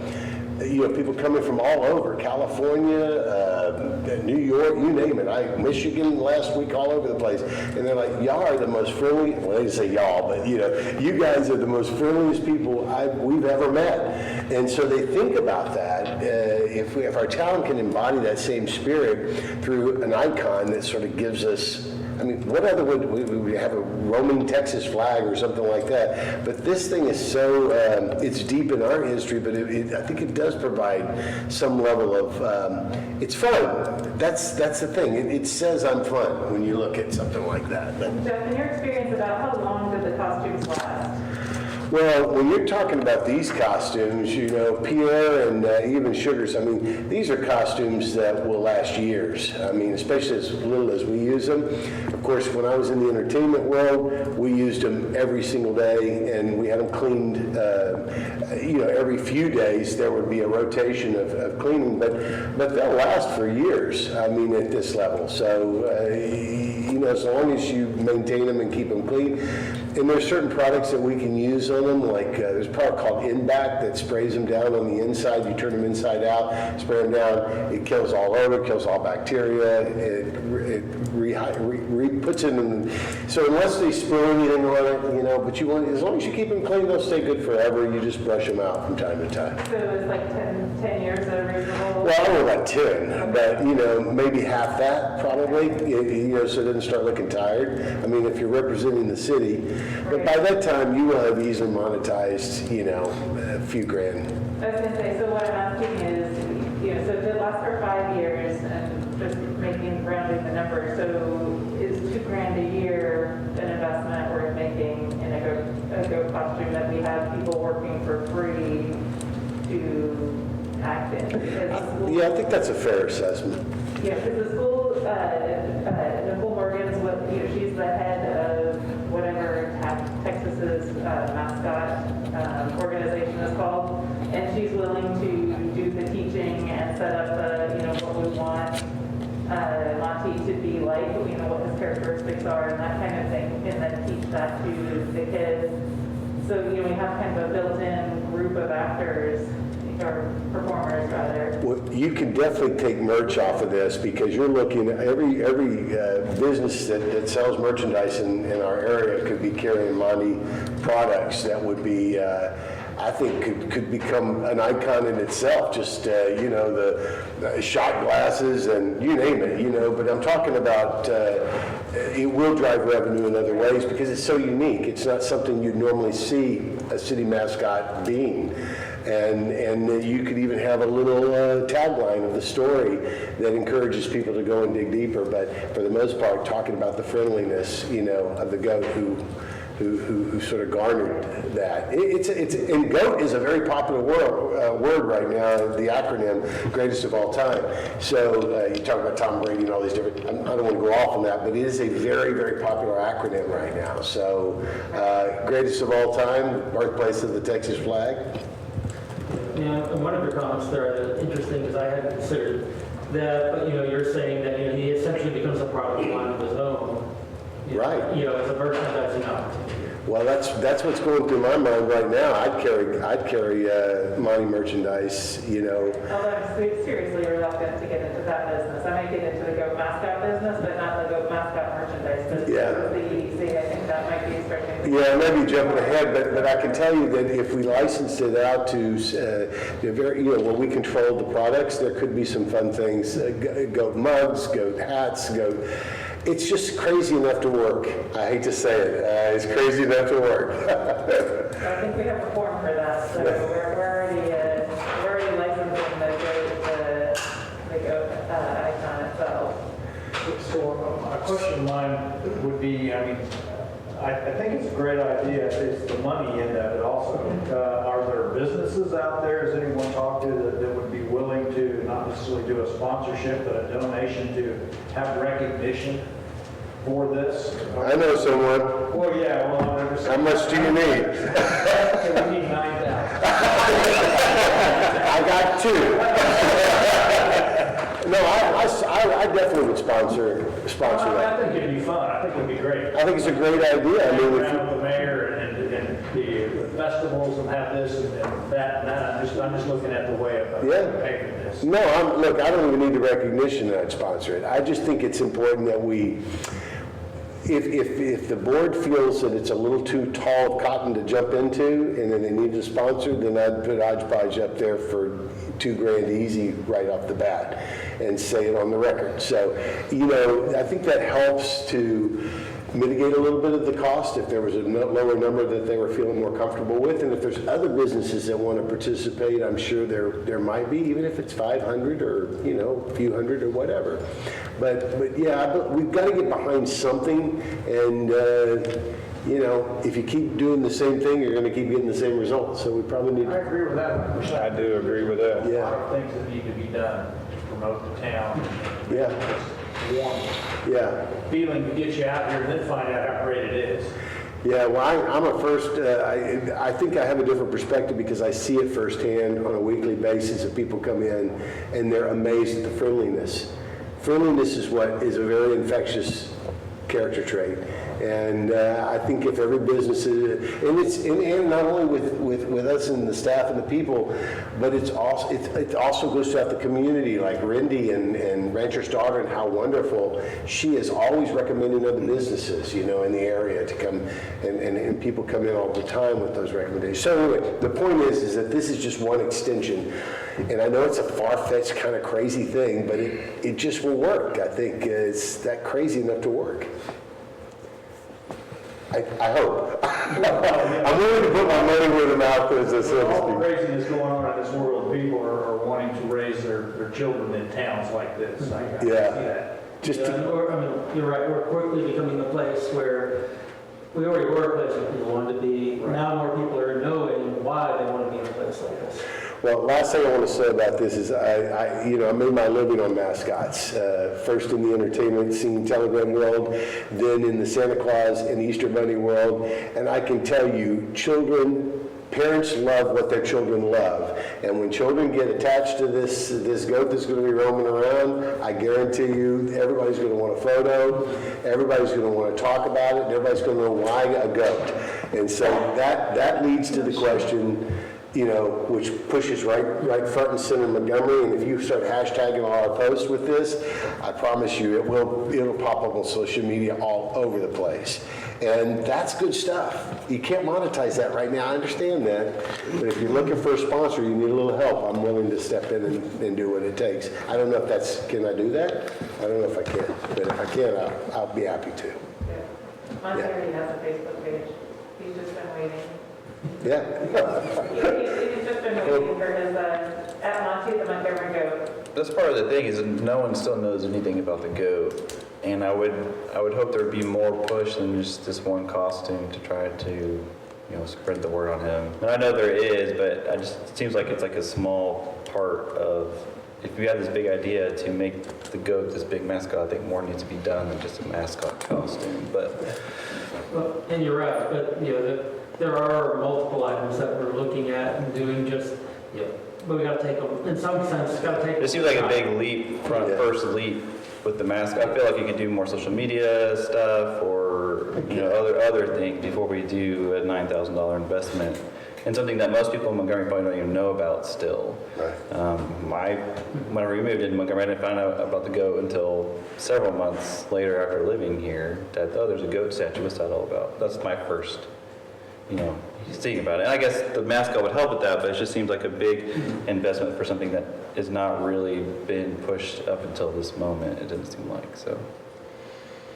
Well, there's no saying you don't have to be great to get started. You just have to start to be great. And if we're going to get anywhere down the road with something that's going to be unique, we've got to start somewhere. And I think a lot of vetting has gone on with this mascot, and it's a unique concept. It's been the center point of the town, the focal point in the center of downtown for a long time.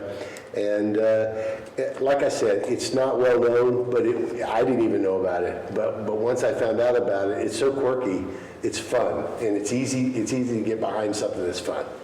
So, And, you know, I've talked to people, some people I've talked to, a couple people, I've lived in this town 20 years, and I never knew there was a goat statue in downtown, even though it's been there, I think, since what, 2015 or 2016, or maybe longer. And then there's other people I talked to go, yeah, I got here last week, and the first thing I did was I saw that statue downtown. So it goes both ways. One of the things I do know about, you know, trying to promote this town, working to market this town, is there's no one out there doing it for us. It's up to us to come up with the strategies and find the ways to put it out there. And yeah, that's why I'm bringing this to this board. If the board doesn't want to, you know, promote this and support it, no, I'm not going to be personally bothered by it. I'll move on to the next thing. But it's part of my job to bring these ideas to this group. And it's something that I didn't develop on my own. I worked with a couple of the directors here to make sure that I thought there would at least be a reasonable amount of support here before I brought it. Because I do realize it's a bigger ask than some other things. I guess the other comment is that, you know, we're doing the work to get the word out, but, you know, we can only do what we can do, and, you know, Richard's doing other things like running a city. So, you know, it is nice to think that Monty might be doing something different to make other people do some work, you know, getting people excited and snapping pictures and hashtagging at Monty the Montgomery Goat, and maybe doing a little of the heavy lifting for us in a different way than, again, we've tried before, and breaking strongholds as part of that, and maybe we're doing two unique things at one time, and maybe that's too much, but it's definitely something different to add to what we've been, you know, we've been successfully chipping away at, you know, being small, yeah. but I don't mind trying something big too. We're not gonna- What line item is this coming out of? And what are the funds available in that? Professional services. Suggested professional services? Yeah.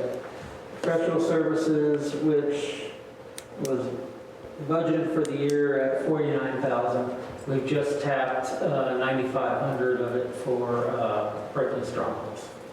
So what other items were we anticipating under this budget item whenever we did the budget? Maybe Becky can help that, or I'm trying to envision what would be coming out of this budget in the future potentially. Largely speaking, it was tied to social media promotion. You know, when I mentioned with the Breaking Strongholds items, you know, video production was going to be one of those items. We were planning to make social media videos and other social media items. You know, and looking for ways to work with the work goes into the public.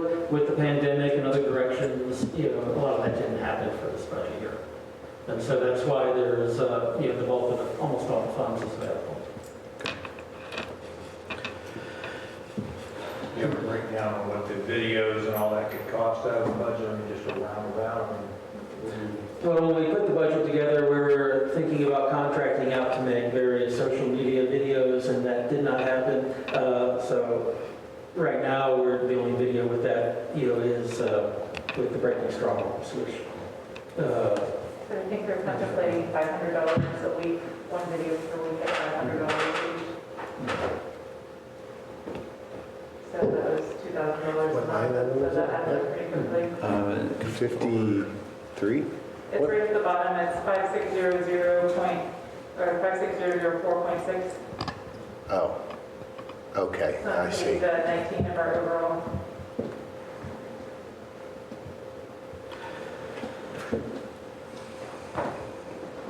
Well, I'm still on the fence on it. I appreciate the Hodgepodge Lodge committing, I guess. Is that a formal commitment? Yeah. So that helps incentivize a little bit for the city to do it. If there's a local business willing to invest in it, then I'm a little bit more open to it. And there may be others that are willing to invest too. I'm just throwing my hat in the ring because sometimes it's tough to get over the hump, but once you do, you find that people will believe in it. Again, I don't need the accolades. It's not about that. It's about creating a little buzz in a unique way that people don't expect. It's just different. And Symptomatic. yes. And if you stand out like the Purple Cow, you're going to get recognized. I mean, we're card-carrying members. We started out with me and one other human 5 years ago, and now we have 35 employees. It can happen, but it has to. It's organic. It takes a little bit of time, and once people get behind it and it gets super popular, the momentum is an unstoppable train. This thing already has a long history, and it can have a much longer history with all the other development that you guys are. And Richard has really done an amazing job in putting this city into the.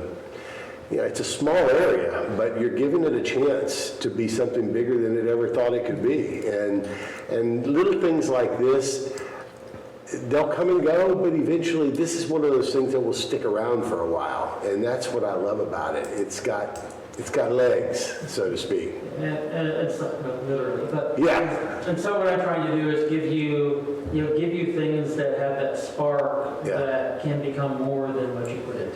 Yeah, well, anything that creates a joyful memory, that's really all I care about. Because when you're happy and you know it, and they come back and they show it. They show it with their pocketbooks. They show it with their smiles all over social media. You see it everywhere. And we're in the sweet spot by doing things for the right reason. But anyway, I'm just one voice, so you guys decide, and I'll you know where I stand, obviously. So. Right. Well, I also think it's possible if we have the students doing the performances, we could have our window to TikTok. There you go. That's great. Yeah, didn't even think about that. They'll have to understand that one too. Yeah. We'll teach you, Richard, no problem. Okay. I'm late to the party on this and the new guy, but I absolutely share the vision that you have there. If you dream small, you get small. If you dream big. With that said, that whatever decision we make, does that need to clear council? In this case, no. No. Hopefully with just generous donations, that keeps us well below the city council threshold. Okay, so what I'm hoping would happen and what I'm hearing there, given your commitment and getting others, I would feel really good, real good. But given the fact that we're putting $20,000 possible dollars into a return that we don't know about, which is part of marketing, right? Same idea. It's the unknown, and we have the 20 there that I really would like to commit to as well. So if that cost would reduce, I would certainly big time be behind it. Okay. So, what do we need to make a motion? so yes. Do you want to put a dollar amount on that motion? Yeah. Or how do you?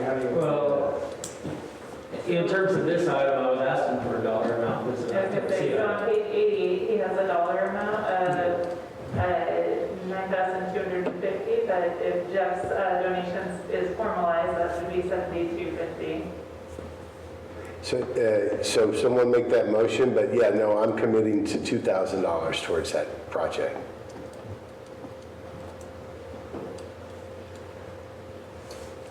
And there's no quid pro quo. I don't care. Maybe, yeah. Wait, can we make a quid pro quo? Can Monty hang out with Santa at the Christmas parade? Heck yeah, let's do that. We'll just put him on the porch, once in a while on a Saturday. I don't. Did Chick-fil-A say they would partner in events with their costume?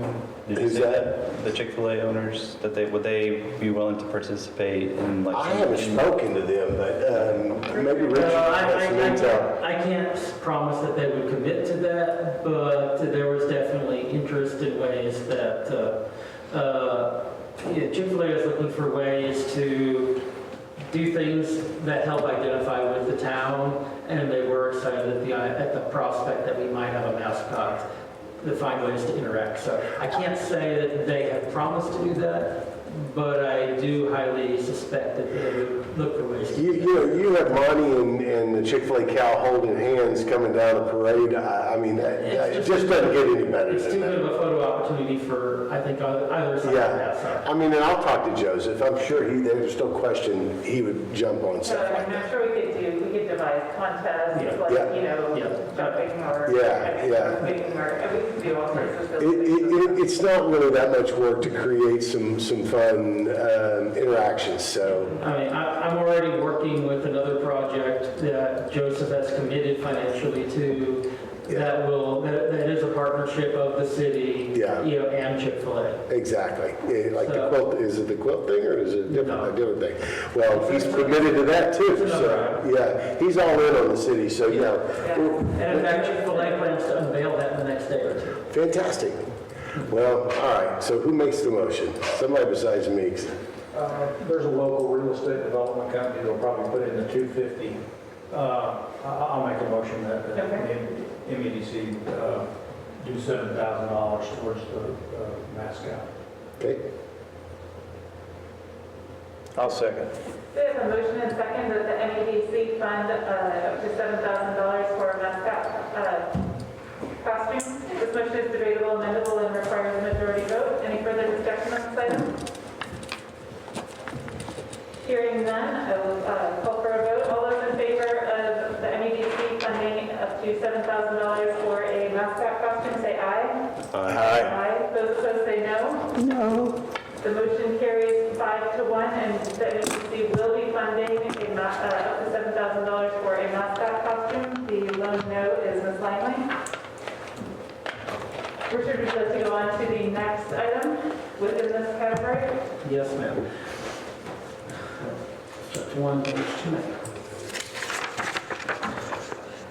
Okay, sticking on the category of goats, but with the lower price tag. And also previously discussed, and this was an item that was previously not funded, but was something to bring back. And that is the Goats on Parade concept, which I have worked to try to further refine from the last time I came to this board. It's an idea based on cows on parade in several cities, where you have sculptures of cows that are then creatively and or colorfully, painted to represent, a variety of items. And what we're looking for here is that we would take the same approach, but with the goat. And so this would take something like essentially the goat statue that you see in the downtown area, but be able to project that in different ways across the town, that that instead of actually looking like just a standard, say, black and white goat, it could be otherwise decorated or adorned or representing the character of various areas. What I'm looking for, is a funding of $2,100 from the MEDC for goats that would be, as I said, would be substantially similar to the statue at the community center, but they would be painted in unique ways. And for ones within this funding, they would be in the historic downtown area, so I would be seeking for the funding to come from the downtown enhancement project line. As part of my research into this item, I took a short tour of the city of Hutto, which is outside, northeast side of Austin, near Round Rock. Their town mascot is the hippopotamus, or the hippo. They've got reported over 3,000 hippos around town. They're painted in various fashions. A number of them are at people's homes, a lot are at businesses. There's a Chick-fil-A one painted like a cow with a Chick-fil-A logo. There's one from McDonald's. I literally could just go on and on. While I was there, I saw a number of people, whether they were in shops or at the park, stop with their family, either as single individuals where adults would hand the phones across to get individual pictures with hippos, or where family would position their children in front of various hippos to get photos. Again, the same as I was presenting before. A visual representation in a different way for the town's mascot and the town that people are then promoting for you through social media. And this is also something that I would envision working with businesses to essentially say, bring a version to them that represents their business. But what I'm asking EDC for is for funding that will allow us to spread that character through downtown locations. I don't understand it. I mean, I'm looking at this, I still don't get it. What are we doing? What are we spending the money on? Is it to bring awareness? It would be the physical goats. You know the goat downtown? Yes. But imagine if you wanted to have one in front of your business. Right. That then was decorated in a way that represented your business. I understand that. Okay, that would be a corporate representation. I'm not asking for funding for that. Right. I'm asking for funding that then we could put several of those goat statues around, that represent the city and Gotcha. within the historic area, but they won't necessarily look like that goat, but they'll be maybe an alternate artistic representation. So one that looks like C.D. Stewart, maybe?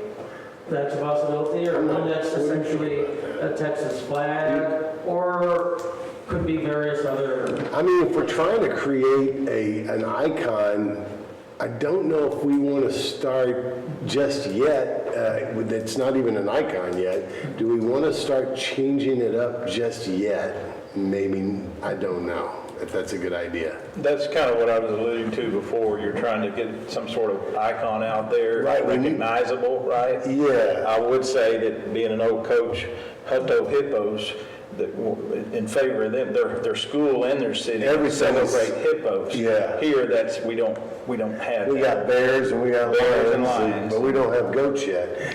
I would just say that I'm concerned about the different colors, because if we're pushing a mascot, it has to have colors Yeah. that are recognizable. Hey, just maybe we That's- need to you get gotta on the be- map before we start making You it. got to be super consistent. I don't disagree, the idea is cool, I just not sure, it's another flavor, but I think we probably need to get on the A train and stick with that, see if we can make that, kind of focus on that, and try to see if we can get that going first, and then if you want to expand it, it seems like that would be the time to do it. You know me, I believe in everything pretty much you've ever put out. I think this is a little far-fetched just for now. Maybe there's a time down the road where it makes more sense, but it's not, I'm not feeling it, dog. Yeah, I'm just concerned about recognizability. Yep. And It also might look tacky. I don't know if you're letting people paint it however they want. I'd be concerned about tacky goats everywhere. They're already kind of a tacky animal, so painting them in odd colors may not be the best. I've never had so much fun talking about goats in all my life. I didn't even know that was possible. Paint it however they want. However, I get the comments back. I'm going to tell you, I'm not going to sit here and hold back trying to bring you what I think are good ideas. Yeah. I'm willing to take the comments of, maybe this just isn't. It may just be a pause for now. Let's come up with it. Let's In the back marinate it a little bit. there, okay, Yeah. I'm going to prove the point on this one way. Yeah. Maybe today isn't the day. Yeah. Maybe today's not the day.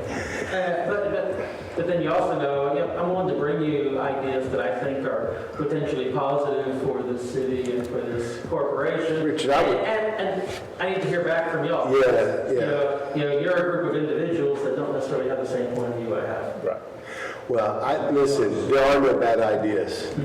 That's the way I feel. There are no bad ideas. It just takes This is a fabulous idea. yeah. I do too, I think we come around to it. I was going to say, in Wisconsin, Bucky the Badger, there's probably 30 of him all over the city. Yeah. No, I think it's a fabulous idea. I just think there are no bad ideas. I just think it needs a little marinating, and I think we need to get this character on the map and let people understand what it represents before we can even find a way to expand upon it. So it may just be the timing's not right, but the idea is cool, and it's worked in other places, so it doesn't mean it won't work here Yeah, either. and it doesn't mean we can't consider it in a few months or Yeah. whenever. Let's get people out there seeing this and thinking about it and being drawn towards it and see if it's got some, I keep saying legs, but you know what I mean, see if it's got some stick to it in this. And if it does, then you can start expanding your I still might trust one of the C.D. Stewart money. Yeah. So anyway, my 2 cents for what it's worth. Yes, let's move on to the next one then. Okay, next Nobody else is going, let's just leave it. For the next item is, something I'm referring to as event support items.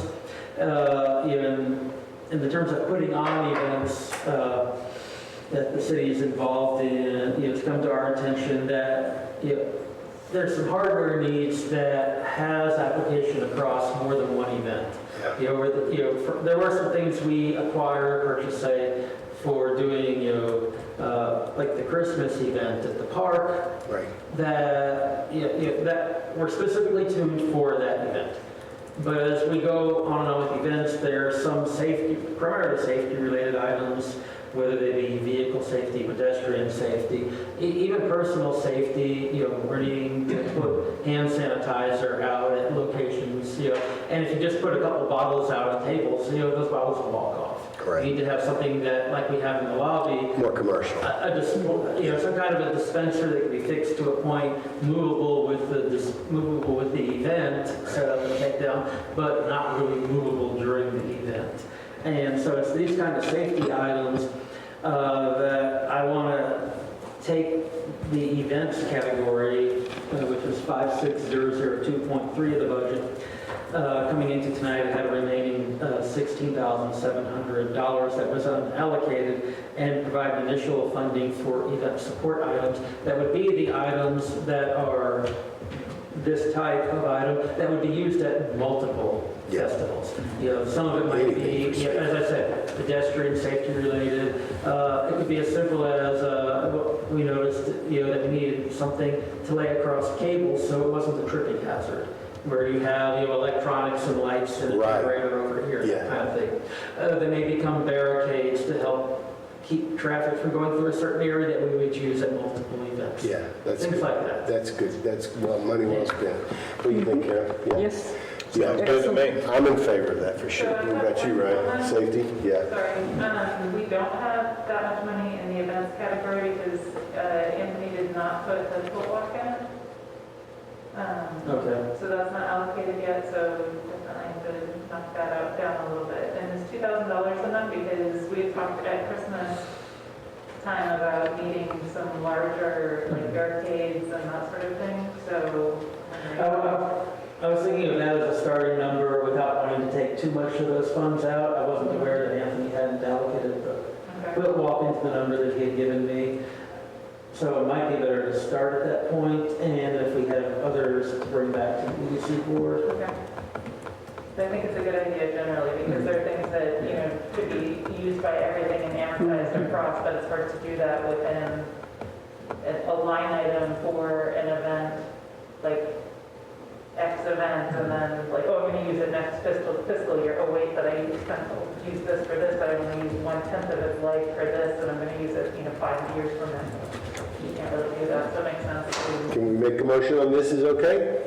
Everybody okay? All right, so I'll make a motion to allocate the initial funding of $2,000 for event support items. I second. It's been moved and seconded that we allocate $2,000 towards event support items from the event category. This motion is debatable, amendable, and requires a majority vote. Any further discussion? All those in favor of allocating $2,000 towards event support items from the events category, say aye. Aye. Those opposed say no.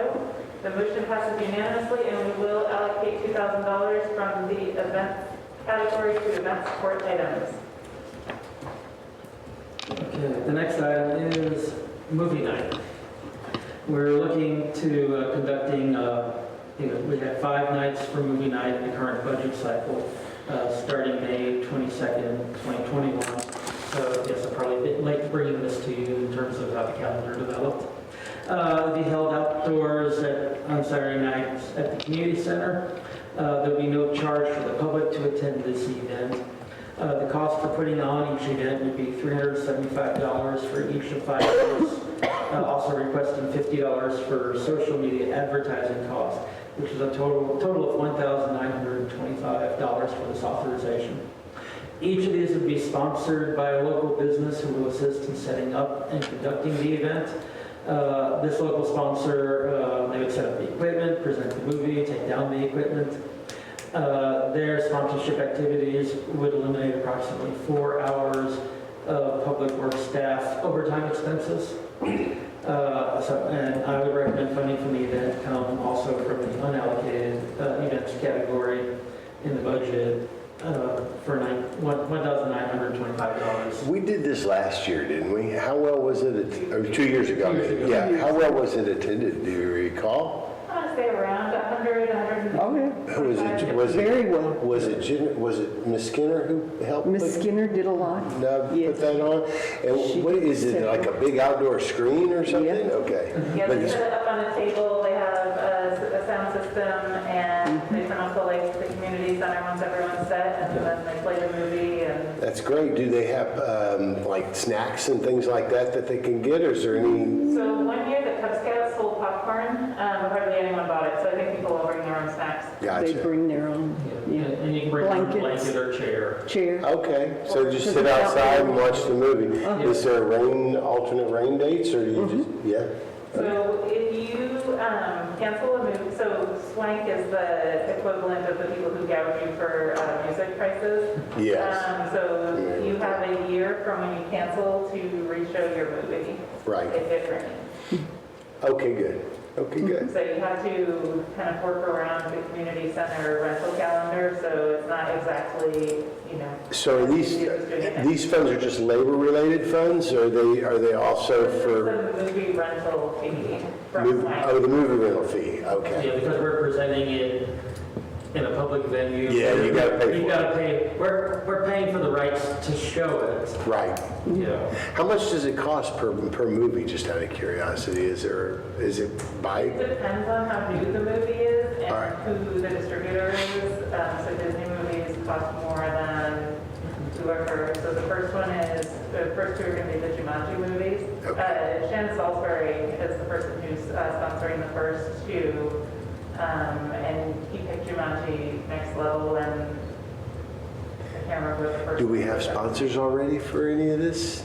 So, well, he's doing all the work, which I count as a sponsor. Who is? Shannon Salisbury Shannon Salisbury. did, Oh, yeah, Shannon, State okay. Farm. Yeah, State Farm? And then Katie the Bear Lady, I think, is going to do the next three. Good, okay. So, yeah. All right. Well, you gotta pay. This is kind of just an example of good, clean community fun. Yeah, It was really popular. Oh, yeah. I think it's a great idea. Anytime we bring the families together, it's been fantastic. When you're part of trying to, make things that people want to do here at home. Right. Well, what would be fun too is if we could find a way to expand upon it a little bit, depending on what the numbers look like this year. I know last year, or the year before was the first year, right? So this would be the second year. And see, because I guarantee you, your businesses would love to be able, we would participate on things like that, create special snacks and fun stuff like that for them. Just to enhance the experience a little bit, Well, May 22nd is definitely a little too early, but the next one is July 25th. Yeah. So you're definitely welcome to Yeah. market at May 22nd for, delivery on. No question, we'd love to have some fun with that, it's just good event. Okay, so will we make a motion? Yes. Okay, so I'll make the motion then to add funding of $1,925 for movie nights for the 5 nights starting on May 22nd. It has been moved and seconded that we fund 1925 of the events category for our movie night. This motion is debatable, amendable, and requires a majority vote. Any further discussion on this item? Hearing none, all those in favor of funding $1,925 out of the events category to fund movie night in Montgomery, say aye. Aye. Those opposed say no. The motion passes unanimously, and we will fund $1,925 out of the events category for movie night in Montgomery. Okay, next is the Antiques Festival, which is a long-term event that's been in Montgomery for quite a few years. It's been conducted by the Historic Montgomery Business Association, or at least it has up until this year. They're essentially getting out of the business of doing that, yet this is an event that's been successful for a long time and has brought a lot of people to town. And it reaches, across a lot of lines in terms of bringing people. This is one of those events that people will come up for Houston to if they're and down from Huntsville and other places. being interested. Even with the rainy weather we had a couple weekends ago, we still had people come up for this. And that was interesting to see the amount of people that came despite the weather forecast and some of the actual weather.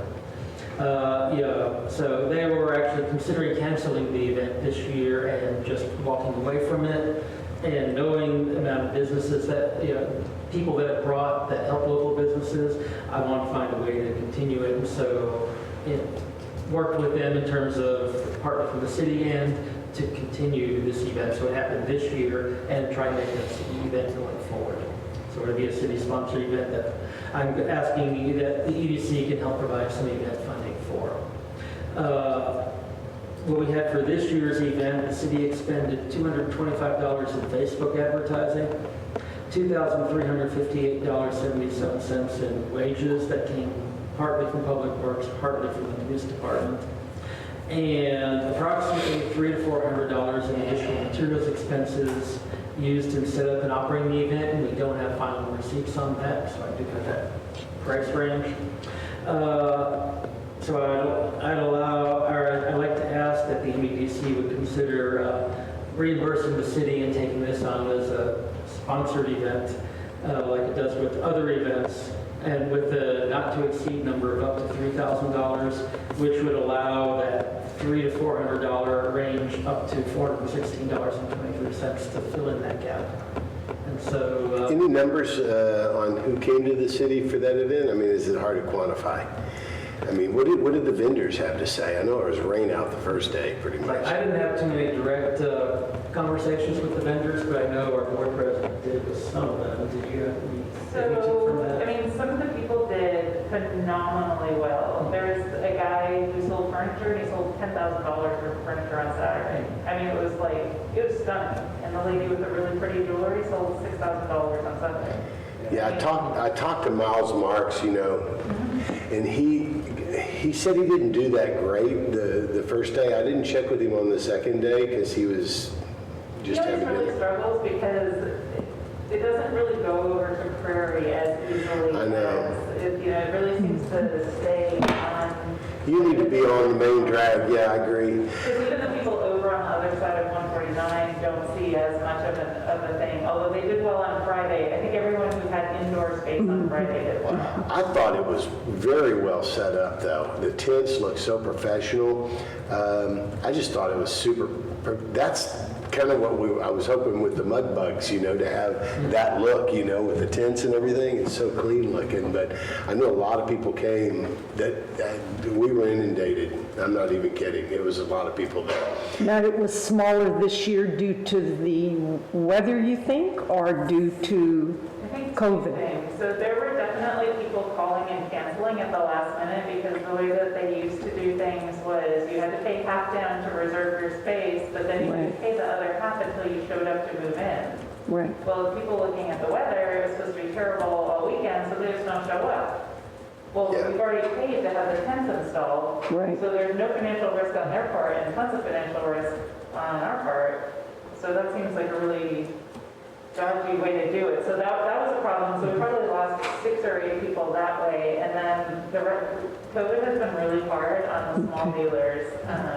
Okay. And it seems they've had those businesses closing, and it's been a struggle. So Because I noticed it was a lot of different vendors than what have been there in the past, but they may have been small businesses that just couldn't make it. Right. So I was real, Yeah, I think it is good though for what Montgomery is to have Oh, an yeah. eclectic mix of Right. different types of vendors that match our eclectic mix. Yeah, the mixed use is what makes it fun. I'm just curious though, is there who runs the collection of those funds, and how are they allocated towards the tinting and the marketing and that kind of thing, or what? So this year, I think, although I'm not entirely sure because I haven't seen the final accounting, I think that the money only covered the construction of the tents and the porta potties. I think that's it. Probably. I'm just wondering if maybe we need to push that date up a little bit in terms of, That's already done. yeah, I would never let them pay, you know, it's 2 weeks out, a month out, whatever. Yeah. And they got to fully fund it. They'll be more committed, feet to the fire. Yep, I totally agree. That's just, it's an unfair burden on the promoters of the event if the vendors can back out without. Yeah, you don't want to, yeah, they'll come rain or shine, and that's the way it needs to be, you know, sold to them. And the weather for the last like 3 or 4 years has been threatening and ominous and it's cold. And then all of a sudden, like, it's beautiful. I know. It wasn't a total washout. There was, Sunday was beautiful, so it was nice. Yeah. Friday night, I heard a lot of people came It to was it. beautiful on Yeah, Friday night. Friday night. It was threatening all day Yeah. Friday, Yes. and then Friday night pulled it out. I was just, I know it's kind of off topic for the money that you're looking for, but I was just curious as to how the event went going forward, because it's, you know, it's a good event. It's a Well, it's a I feel think good the event. question and comments are relevant because there's a question of, for the future, would we want to continue to support it? I think the answer is yes. Everything you do to drive people into the city brings economic development. That's what we're here for. And that's why you'll see me willing to bring things to you that maybe I'm not entirely sure you'll want. Yeah. But I need to get that input sometimes. Yeah, of course you do. Yeah, I It's the third agree. largest event in the city. Right. Yeah. It used to be the second, and now it's Mudbugs that dropped to the third, but I mean, it's an important different style event. It'll come back strong next year too, and as we start to add all this development, it's going to be big. This is the 21st year. I mean, there's a loyal following of vendors, there's a loyal following of people who come Yeah. to Montgomery specifically for this. So Carol, do you want to make a motion? I can make a motion to fund the Antique Festival for the $3,000 for this last year and to go forward with the project Okay. And it'll come out of the events category. events category. I'll second it. It has been moved and seconded that we fund the Antiques Festival for $3,000 from the events category and move forward with this project. This motion is debatable, amendable, and requires a majority vote. Is there any further discussion on this item? All those in favor of funding the this year's Antiques Festival for $3,000 out of the events category and moving forward with this project, say aye. Aye. Those opposed say no.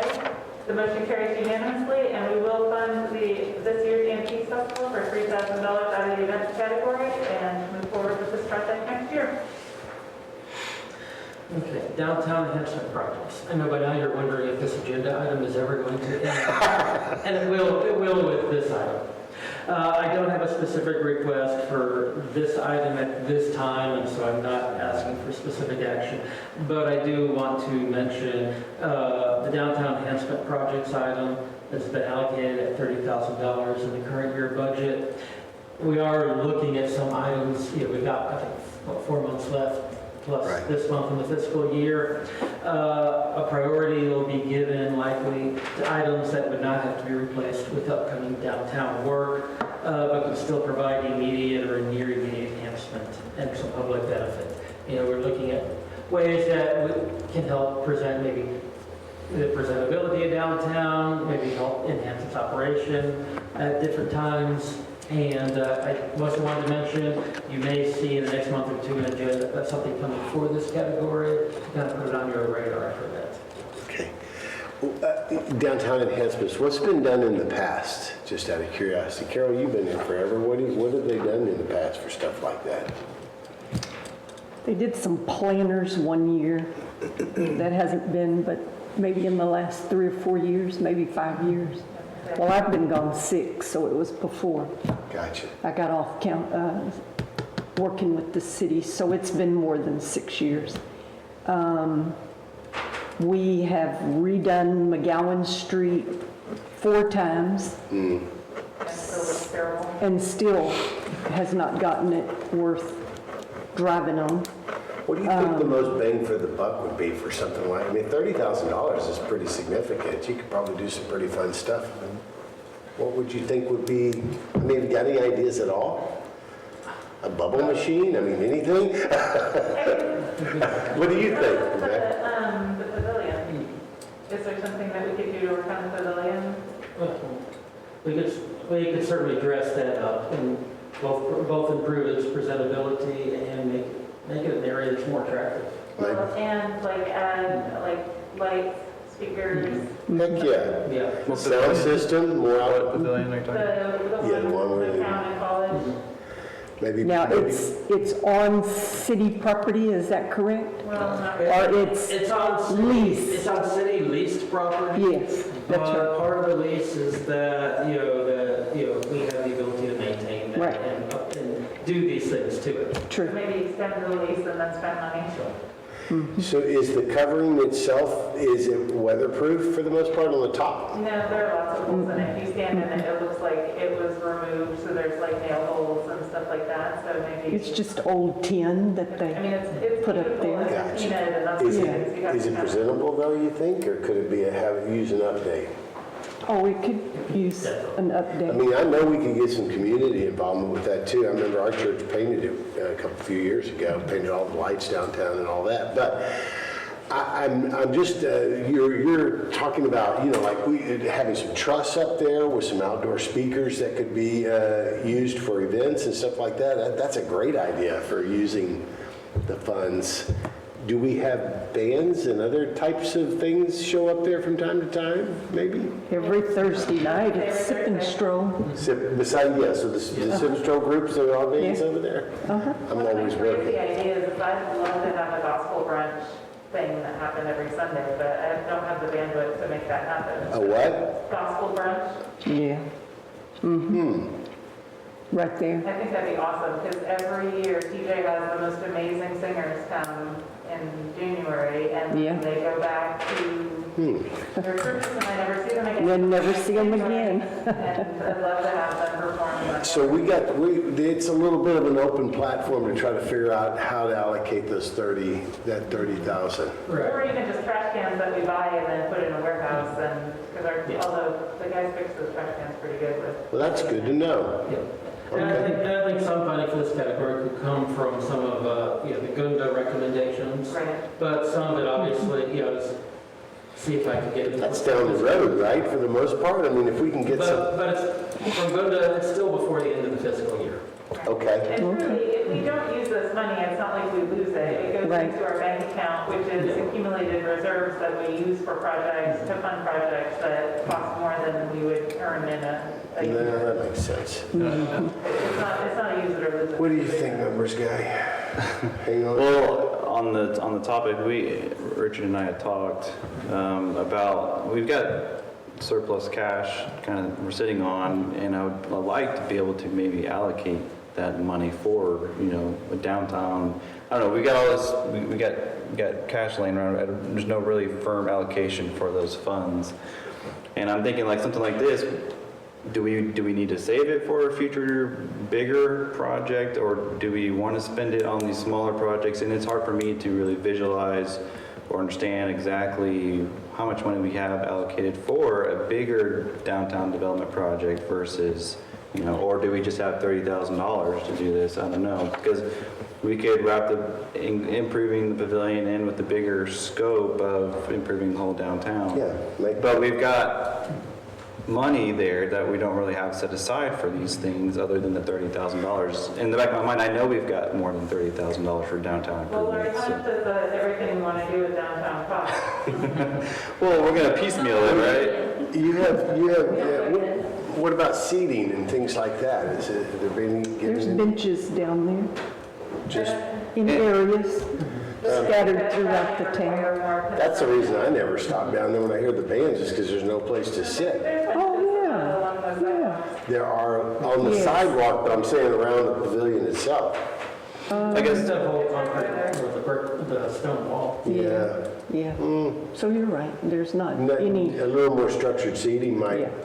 be. but if you go in and you redo the street, you don't want to put a new seating. Yeah, exactly. Well, I'm talking about even So I'm if it's- thinking from both perspectives of, we've got money that we want to dedicate to downtown improvements, but we Yeah. also want to improve downtown from other angles, but I want to make sure that we're all coming from the same, Yeah. And that's same why I big picture. hesitant to do too much Right. before the downtown The stuff, pavilion but is still like, find areas. That's what, the pavilion's in their plan, and there are things that we could do to it that are either, not necessarily cosmetic, that, could fit with whatever. I mean, I love the way the pavilion looks now, except for the crumbly. Does the city have storage facilities for, no? I mean, places to Yeah. put stuff, like barricades and all that? Where does all that stuff Yeah, it all Well, goes that's to the sewer sewer plant plant. in the maintenance building. I was gonna say, Jeff, some places like at the sewer plant. Well, but what I'm saying, there is a place to store things, right? It's clean. For the most part? There is some room there to store, items, but we don't have a lot of additional storage. Okay, I'm just, okay, I want to noodle this a little bit, but I think. Well, this wasn't, Yeah. I wasn't presenting this for specific No, I know. tonight, so you got the time to think. Yay, okay, we'll have some fun, and I do apply with. Move one of those convex containers down there, you can fix those up for about $1,200. Yeah, that's a good idea too. I don't know, I'm just thinking, since we're talking about events too, I mean, at some point, maybe we even want to do a movie night with the pavilion there, That's such it's a great place to, everybody drives right through that spot right there, and they see something like that going on and want to stop, especially on a Thursday night when you got sip and stroll going on.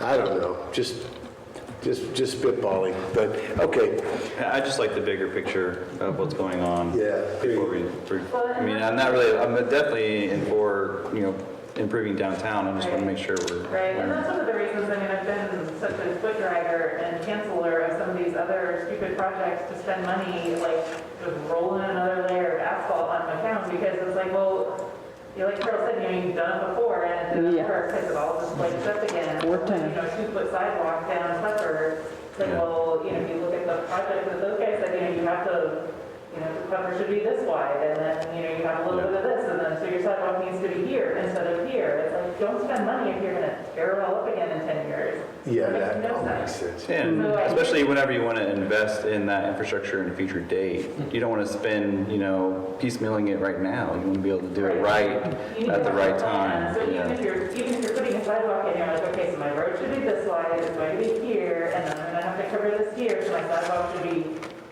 right here. And we can project out, and that's what goes back to allocation of funds. We can project out when we can afford to put in a 5-foot sidewalk at a certain distance rather than a 2-foot one now. Right. And so that's why I'm wanting to know, maybe we could do some type of put intent on some of the funds that we have so that we can plan It's accordingly. not going to be that far down the road that we go through the annual budgeting process, so, and we'll have more information back, I think, from Gunda by then, so. And is it a part of their scope to provide cost estimates for any type of cost? Hard, maybe like rough numbers on the improvements that are being recommended? As part of it, we'll do some cost estimates for the projects and the implementation schedule. Okay, cool. And is it like phased, or is it gonna be all at once, or y'all gonna have? No, it'll be phased. Like I said, you'll have your short-term, your mid-term, and your long-term projects, and based on how achievable they are in the short term, that's kind of how we look at it, but it doesn't mean the city can't phase it in over 5 years to say, hey, we want to do this in the first 2, we want to do this in the last 4 or 5, and look at it that way for your budgeting purposes. Yeah, okay, Or good. sidewalks on Pepper are the most important thing, we could do that first. Yeah, you can prioritize that how you see fit. Okay. Okay. And so that was the last I had for that, so. No motion on that, right? No We motion didn't needed. decide, okay. So since we've been motioning as we've been going along, I think item number 7 is well concluded. Does everyone agree? We can move Yes. on to item number 8. Yes. All right, city administrator's development report. Okay, well, my written report is attached. In the interest of time, just kind of hit a couple key items development, keeps moving forward in the city, both at residential and commercial levels. Some of the more noticeable items that we get questions about. On the east side of town, we've got an auto zone that is well in construction over near McCoy's. Panda Express is broken ground near the Starbucks. Yeah. We finally, and I say the word finally because it's been a couple of years, I think, in coming, received the initial plans for Wendy's that'll be farther to the east, closer to the strip center that's to the east of Spirit of Texas Bank, and from the other side near Christian Brothers Automotive. Residential development, we've got the Hills of Town Creek recently had a new section approved with 30 additional lots. And they're continuing to fill in the few gaps they have in the rest of the sections that had previously approved. The estates of Town Creek Crossing will have 199 residential home sites when they're completed, as well as 8 commercial sites over there, and they're expecting to begin home construction by late summer this year. That's good. So one of the items, two items I do want to hit under transportation and mobility, the FM 149 turn lane heading north towards turning east. Yeah. The city had participated in that some time ago, Right. and that work is expected to begin later this year. Great. It was held up over last fall with the discovery of 3 additional easements that the city helped to rectify that situation and get the work to get those released. Okay. Also on transportation and mobility, as part of the TechStop 2021 call for alternative projects, they have a biennial program that works to improve pedestrian and bicycle facilities near or on TechStop roads. So we submitted 2 items for consideration of that, which would be an 80-20 grant with the 20% being local matching funds. One would be, be along from 149 to the library and Bessie Price Owens. That could be a solution that helps with sidewalks along Klepper. And additionally, one was a sidewalk which would be along Martin Luther King Jr. Drive from 149 to the city limits. That would have the advantage of, for those residents in that area, near 149, there's an elementary school that could help connect a number of residents to their elementary school. Those are 2 items that we submitted. The next milestone for that will be the submittal of detailed project applications in the middle of June. So we'll keep you all advised through the development report. I'm not going to mention anything related to the downtown plan because we've already had a presentation on that. And following that is the city engineer's report. Early in the report are some photos and descriptions of the engineering work on the city's water distribution plan, or work that's gone on with the increasing of the water line sizing. The work should begin soon with regards to the water plant project. I do have one question for you. Do you ever sleep? I mean, my Lord, you've got a lot going on. This Not is as much as remarkable. I would like. I want to ask about 2 items, and then I'll shut up and let anybody else. You finish. said last time you were going to talk some. I said, I'm doing that because you did such a good job taking notes. I know how much you're hoping. Yes, please, don't say another word.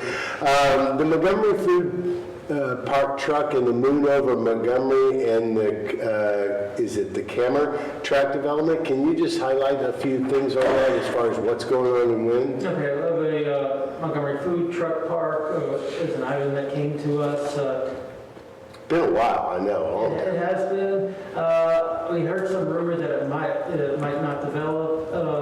staff reached out to them and it's still in consideration and development. So Okay. I'm guessing it's just on hold for a bit. And Moving over Montgomery, was that those little townhomes that Jacobs was thinking about doing, or? my understanding there, my unofficial understanding there is that due to the pandemic, getting to borrow funds related to any type of hospitality project has been difficult. And I think that's, I don't know for certain if the project is going to be closed or is delayed. My sense for the moment is delayed, and then we will see.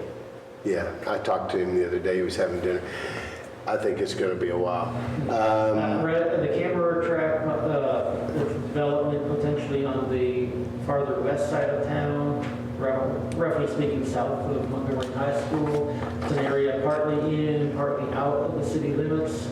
There was a closing on the property, and they're working on a number of items ultimately for what could be well over 400 up to 500 residential homes added to the city. Would require annexation to the city for a portion of the property that's out of the city.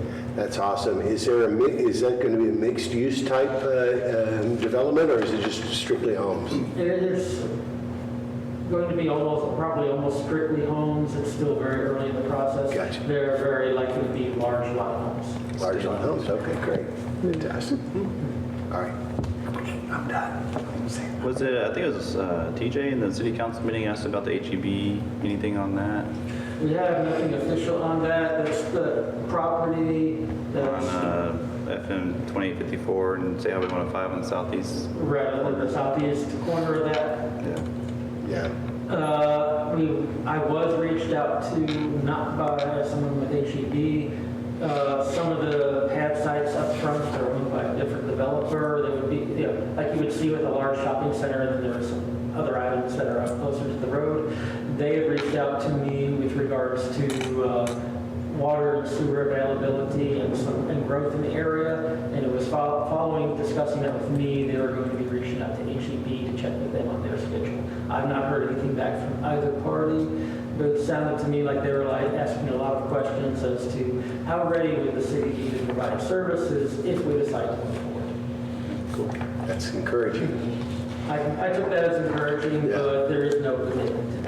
Obviously, dealing with development, I tend to be patient, and I don't consider projects moving forward until I start submitting stuff, including check attached. That makes sense. But it can be frustrating. Yeah, I can understand that. Well, they're moving, that's all that matters. It'll eventually get there. Yeah, that is too good a property, I think, for some people not to live there. Yeah. And if HEB owns it, I think they are maintaining it for a reason. Well, when you start putting another 400 roofs up, you can believe they're going to be coming in. And for that area, it isn't just the growth in the city. You go down 2054, there's a lot of area not in the city that is also growing. Oh, yeah. Potential customers. Yeah. That area is supposed to double in population by like 2040 is what HGAC I think is saying. Everything south of I Montgomery. wouldn't be surprised. The city itself, our population has pretty much doubled in the last 4 or 5 years. Just for the development I told you about, it'll double the number of single-family homes in 4 or 5 years. Yay. So we doubled in the last 4 or 5 years. Just a small town. Even more or less Richard. Which makes it, we need to make sure that we are focused on keeping some type of small town feel and environment that we all love about this place. I agree. Yeah. I totally agree. It's a dichotomy. You're trying to grow up, but you're trying to keep it Right. feel small. Anyway. All right, if everyone's done with Richard, then I'll entertain a motion to adjourn. I make a motion to adjourn. I second. All those in favor of adjourning, say aye. Aye. Those opposed, say no. We are adjourned at 8:54. Thank you very much for the marathon, everyone. I know, it does. Doesn't get any better. Your fingers survive and everything. I'm gonna have to go back and watch the videos.